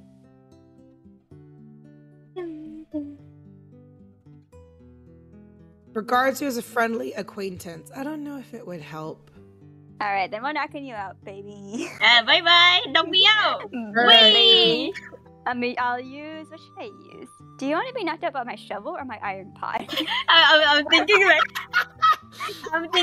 Venus asking Clara, Clara, I'm going to knock you out right now. Do you want this or the axe? Yeah. Yeah, which one do you want to be knocked out A by? or B? I'll be So like, you can pick one. I want Jove guitar or the kazoo. Can I knock borrow me your out. guitar, Jove? Oh, you want the kazoo? I don't think the kazoo will be strong enough to knock you out. You're talking to a drunk Clara right now. Are you sure? Okay, I think the shovel is funnier, so let's use the shovel. Shovel! Knock me This out! much deliberation. Whee!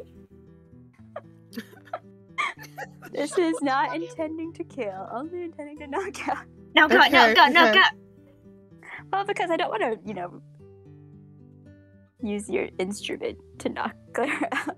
What should I do? Might break the instrument. Should I do my dexterity modifier? Okay. I honestly wasn't gonna make you roll because it's not like Joe's trying to avoid it. Okay.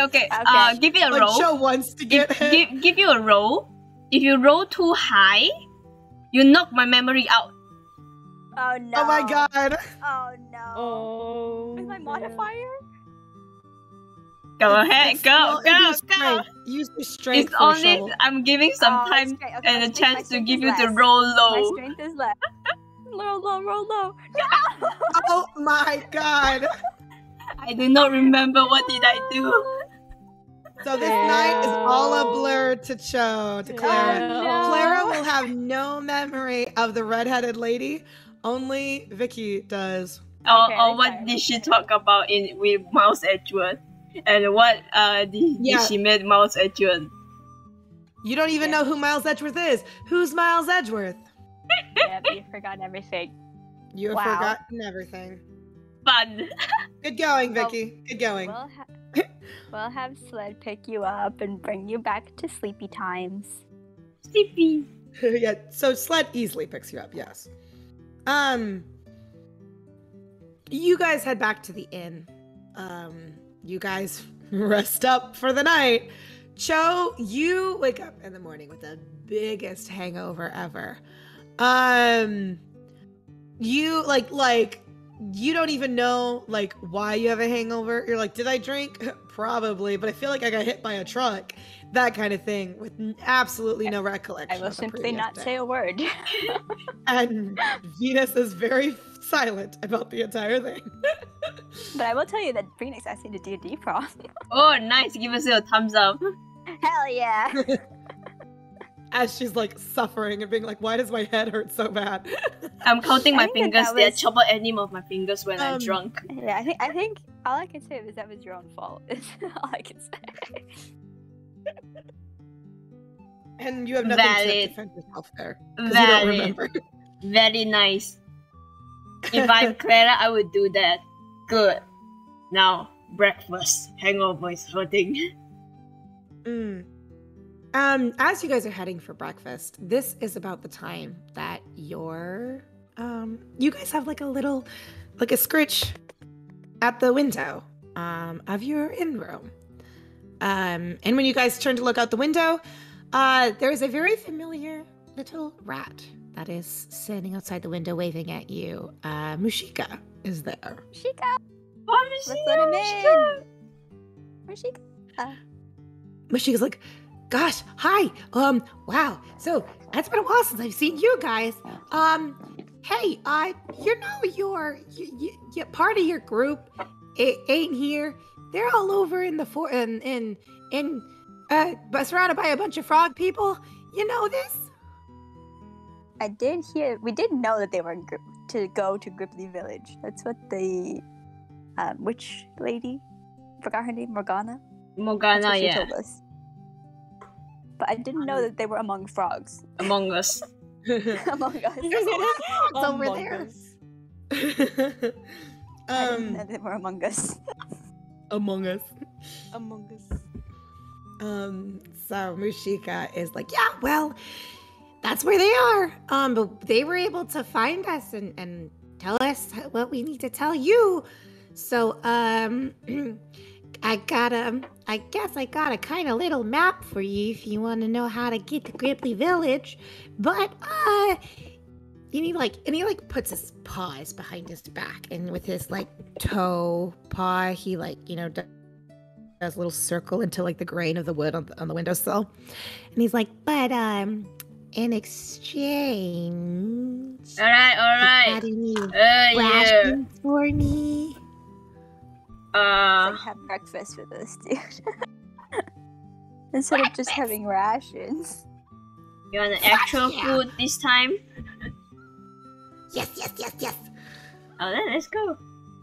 Yeah, let's fucking go, dude. He hops on your shoulder or one of your shoulders as you guys head Do not downstairs. hop on mine. My head still hurts. Hop on sled if you okay. want. My shoulder, dude. He goes over to Venus's shoulder. Oh, Mushika. It's been a while. So he knows and after you guys eat, he will give you guys the map to where to find Maxie. As well as over breakfast, and we don't have to go through the entire thing. But over breakfast, he relates to you the message that Maxie has sent along for you guys regarding the frogs, their plight with the Yuan-Ti that have taken over their old village. Especially the strange story with how, like, originally a group of these Yuan-Ti seemed friendly. They just wanted to do a bit of history research. But it was the second wave that proved to be far more cruel than the last and kicked them all out of their home. And now they want help to get it back. He relates to you this entire thing that Maxie has told him to relate. He reassures you that Boshi is fine. Boshi is safe. Valor is with her. And then, he's able to answer any questions that you guys have.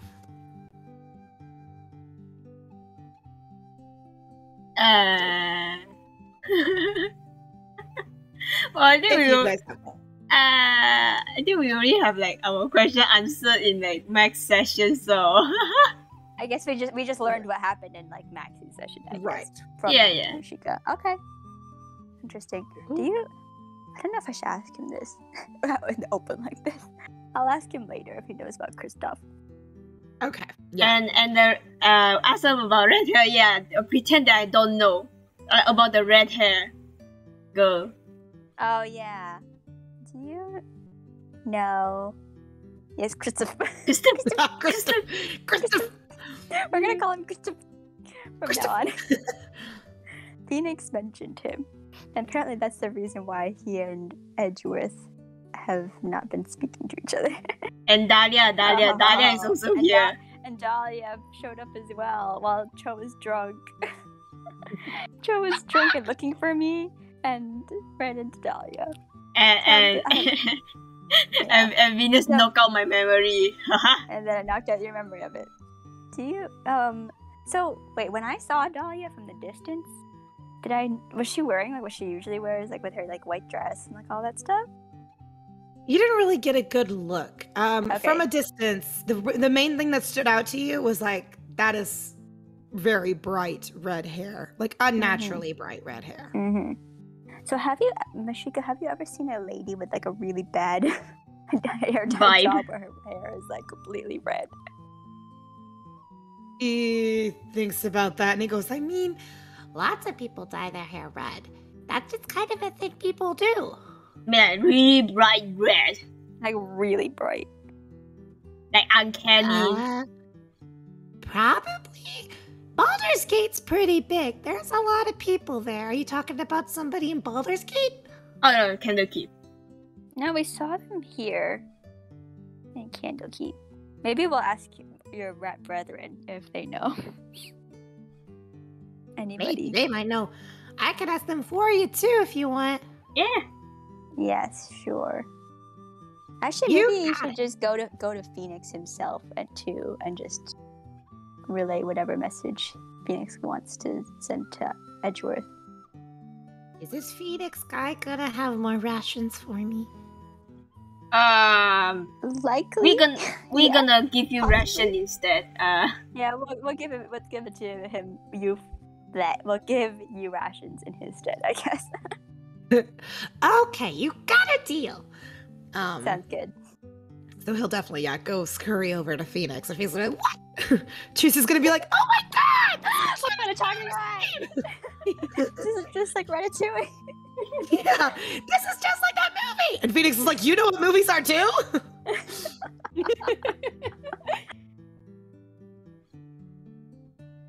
But great. Anything else? So let me see. Yeah, if there's anything else before I will switch over to Max and. Does he know where we can find Celestials? Mushika, he says, I mean, I know about Celestials, but, you know, I don't know where to find one. It's kind of luck whether you run into one or not. Oh, man. All right. Thanks, bro. I mean, they're like unicorns and things like that. Yeah, but, like, I need one. Goes, well, I don't know off the top of my head, but maybe, I mean, you're smart and you're literate. Maybe you can do some research. That's fair. Also, I should probably talk to Fistandia. I think we probably still have that speaking stone. So, next time. Cool. Totally unrelated, but show energy. Listen to the car conversation. That is like so fucking true, actually. Actually, so true. So true. Okay, I'm gonna switch gears then back to Boshi and Gabby and Lyra.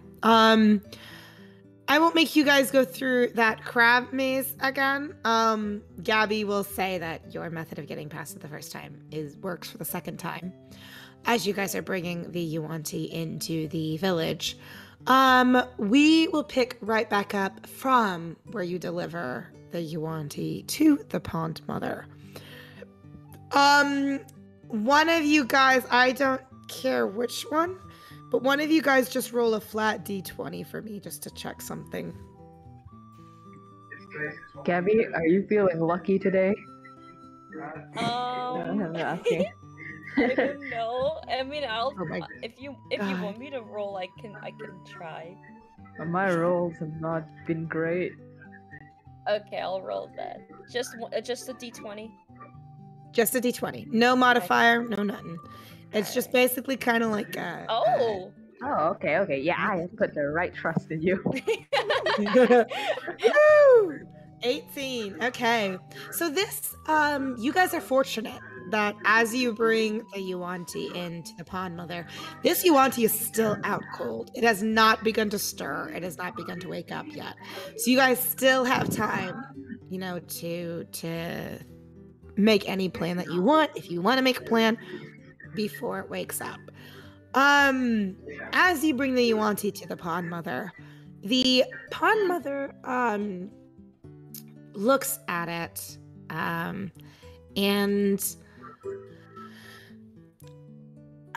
roll an insight check, both of you, if you want to try and determine about the Pond Mother. Okay. Anybody, either one of you who wants to, or if both want to, you can both do it.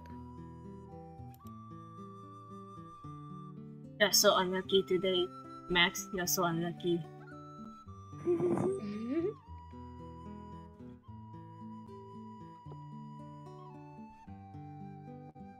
Never mind, you're both unlucky. I used up all my luck on the previous roll. I was gonna say, you guys are lucky you're not fighting. Very true. Okay, so we still have a soul link, Cho, Maxie says. You guys, it's kind of hard to read the fine. You may not be able to determine much, but I mean, you can tell she, she has like a very heavy look on her face as she looks at this Yuan-Ti that you guys have brought before her. And she says, so this is one of the two that attacked you. Lyra nods in response, and she says, yeah, this one attacked us unprovoked, and it was definitely doing a number on us, so we decided to knock it out. He says, I suppose the biggest thing that this Yuan-Ti could tell us is perhaps some insight into where their Yuan-Ti are located in their camp. Oh, whoa.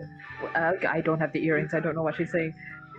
Oh, yeah, you have no idea what she is saying, unfortunately. It just sounds like ribbit. Speaking the boomer and language. Gabby's over here, like Lyra's nodding very seriously, and Boshi's like, Boshi's just like, that? Ribbit. It's like... The old person was doing inside Inside room. Wait, so what did the inside room? what did the Pond Mother say again about the Yuan-Ti? Basically, she admits that the information she wants the most out of this Yuan-Ti is any info that they can get based on, like, about their encampment at their home, essentially. Being like, how many Yuan-Ti are there? Where are they located? Like to get an idea of the layout of their encampment, but it's easier to infiltrate, essentially, and re-get their home back. She is looking specifically for information about how the Yuan-Ti have invaded her home, like where they are. Mm-hmm.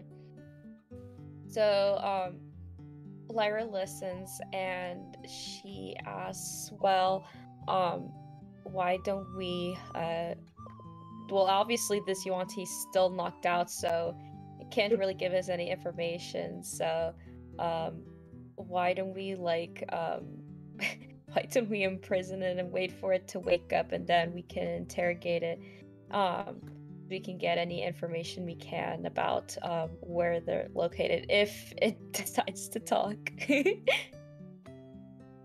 She nods. As this, and let me know at any point about time for you guys if we need to stop at any point. How much longer are you guys wanting to go for? I guess like until midnight our time. Yeah, So, I like, was gonna 20 minutes? suggest maybe 20 more minutes, I think. Okay, cool. Just trying to get an idea of where would be a good stopping point. As you guys are talking, you want the Pond Mother. Actually, Gabby, what was it that you specifically said? I said that I suggested that we we imprisoned the Yuan-Ti until it wakes up so that we could try to interrogate it. Roll a persuasion check. Okay. But you could do that like cold water splash thing they do in movies. Like cold water splash and wake them up. Wake up. I need to interrogate. You said persuasion check? Yes. Gotcha. Damn. Wow. Damn.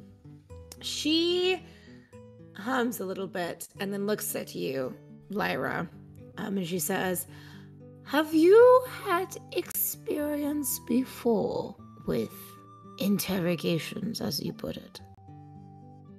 Lyra sweats a little bit, and she kind of shakes her hand like side by side, and she says, "I'm not an expert interrogator. I don't have too much experience. However, I have had to indulge in it a little bit during some of my past travels for various reasons." She says, I see. But you have done it, yes. Lyra nods her head, yeah. She nods. She says then, "All right, we will do as you say. We will wait for the Yuan-Ti to wake.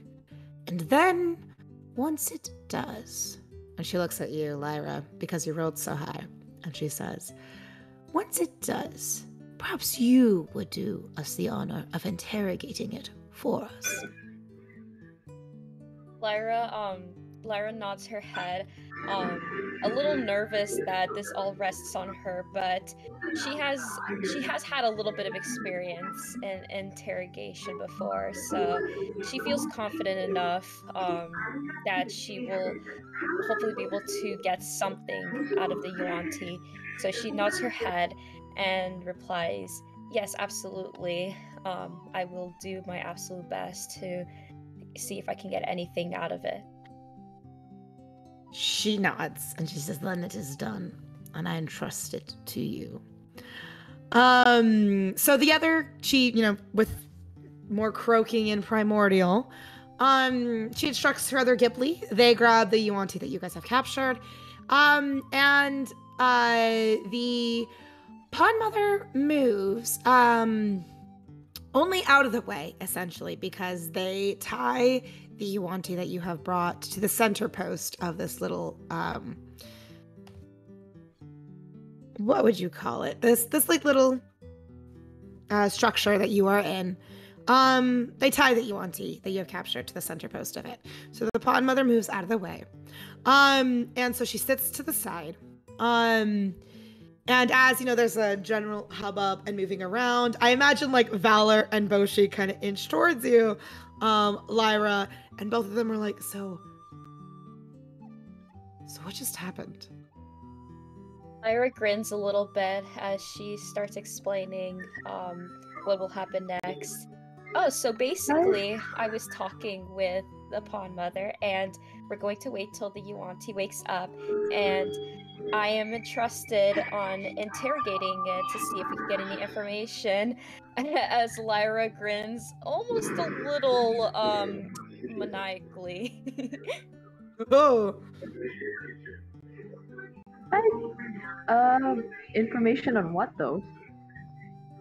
Well, as I was talking with the Pond Mother, she wants to figure out where the Yuan-Ti are located, and how many more of their kind they have with them, and to figure out how the Gripply can retake their land. Oh no, this is war. This is war. Oh no. This isn't what we wanted. This is not what we wanted. No. Something bad always happens when somebody goes to attack. No.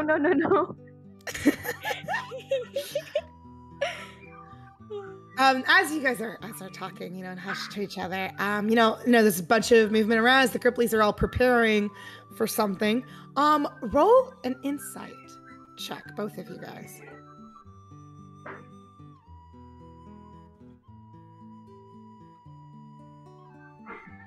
Oh, finally.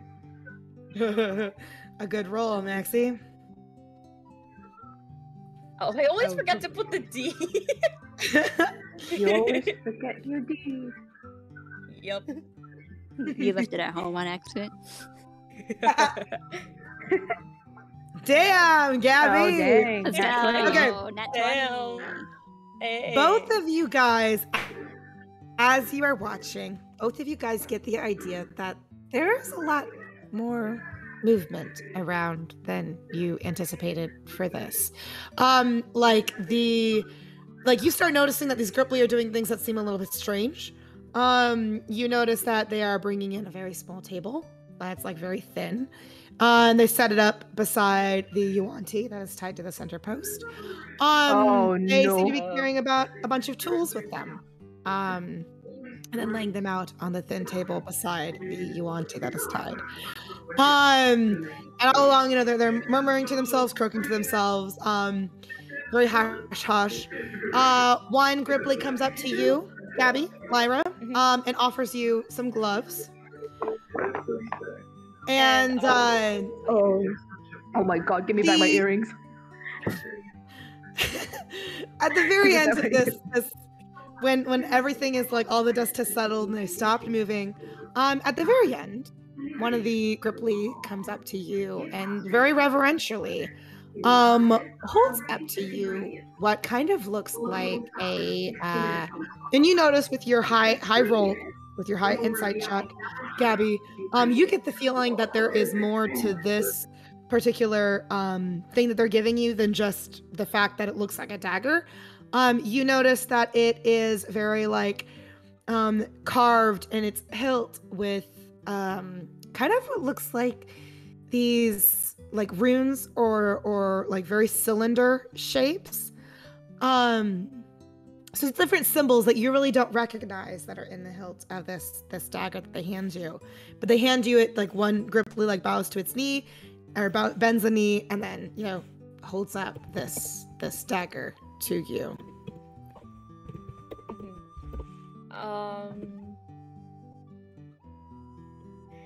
So Lyra looks a bit at the dagger in confusion, especially because of the writing that she can't really read. She doesn't want to seem rude though, so she takes the dagger, kind of inspecting it.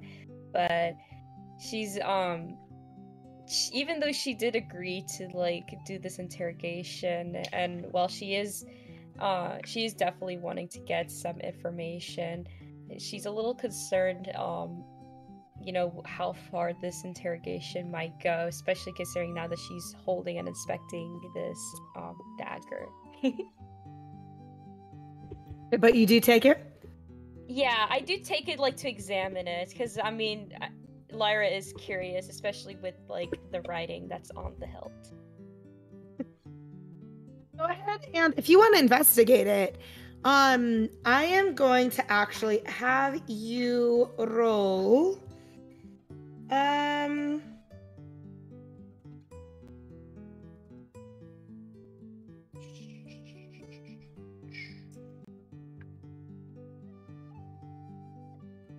Which check do I want you to make?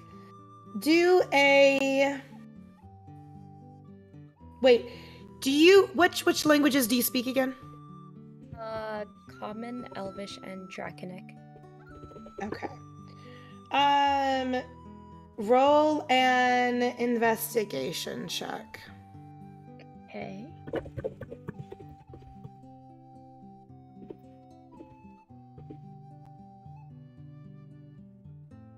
So true, Max. I literally just realized that just now.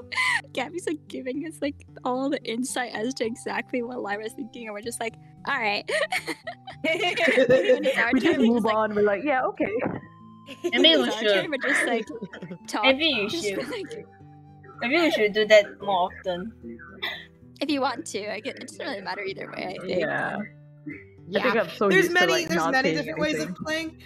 It's not like there's a singular right way to do it or anything like that. Okay, with that 8 that you rolled, Gabby, you get there's probably looking at it, you can obviously assume there's something important to the writing here. You may not know what kind of writing it is, and you may not be able to discern what it is saying.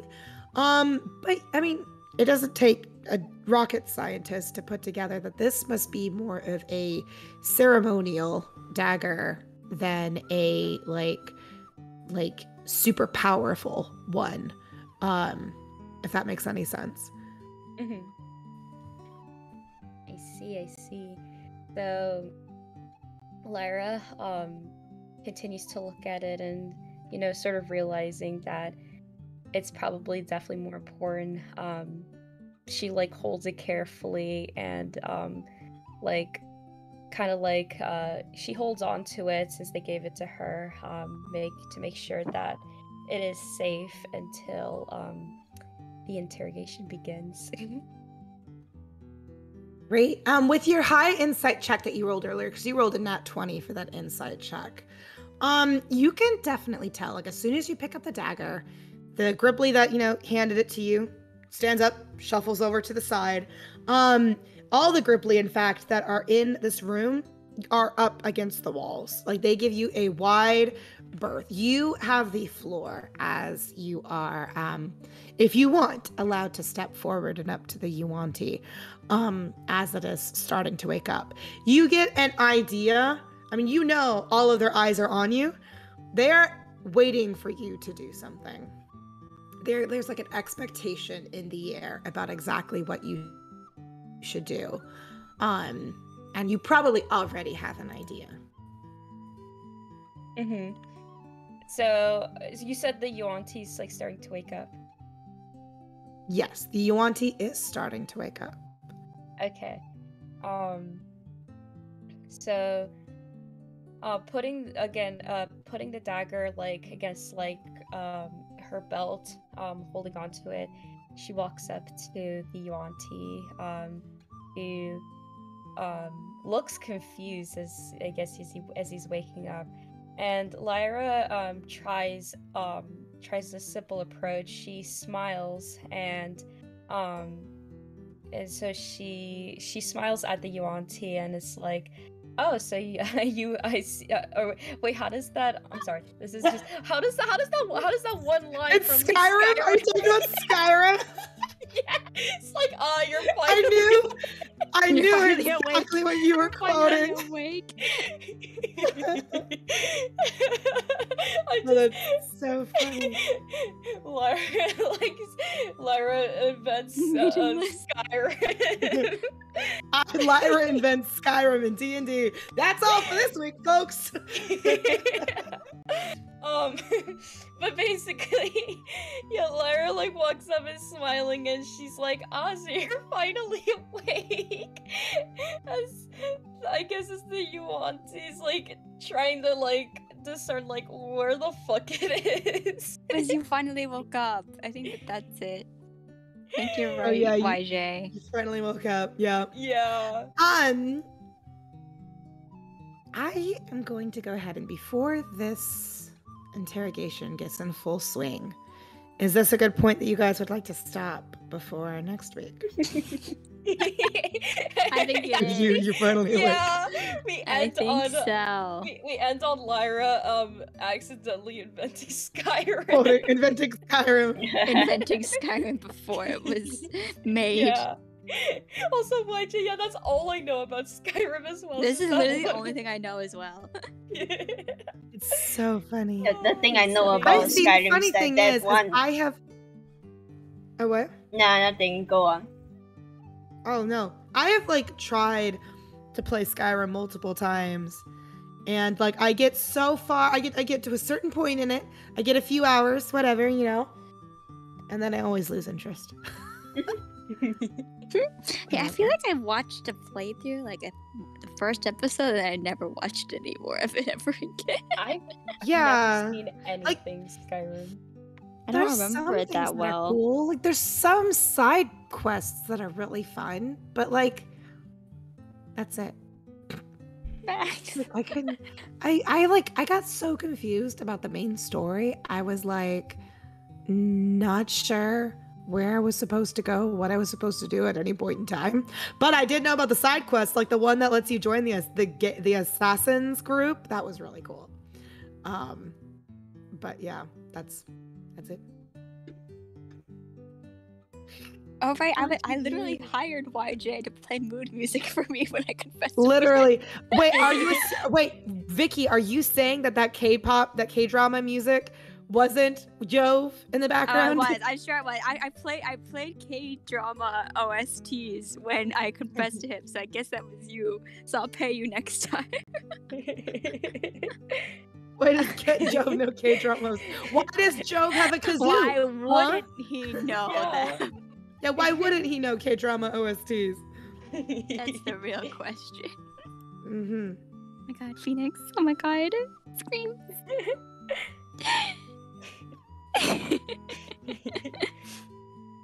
Hell yeah. What a wonderful way to end off. Like, Do you want to do something with Valor? I guess you're just like sitting there with Valor while Gabby does this. Or you want to talk to Valor?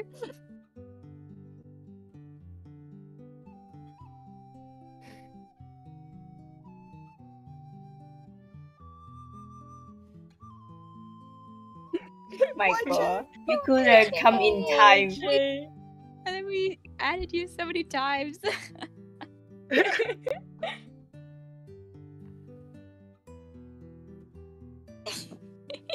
Maybe you didn't see Discord.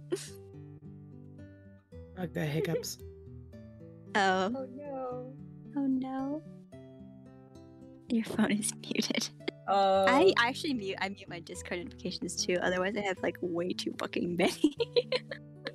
I'm like I only have muted just like servers like I'm not like too active in, because otherwise it's just my whole I usually just check it notifications every flood. morning, because otherwise like I have quite a few servers that I don't mute because I'm pretty active in a few. Mhm. So I get so many fucking notifications if I don't. But yes. Anyway. Yeah, I have a few servers that are actually, I think most of them, I don't know if it's necessarily that I muted them, but that I just turned the notifications off. So like I'll see the little white thing when there's messages, but I don't get the push notifs. Got to eat lunch now. Go eat lunch. Go eat lunch. Go eat lunch. Go eat lunch. No. Breakfast.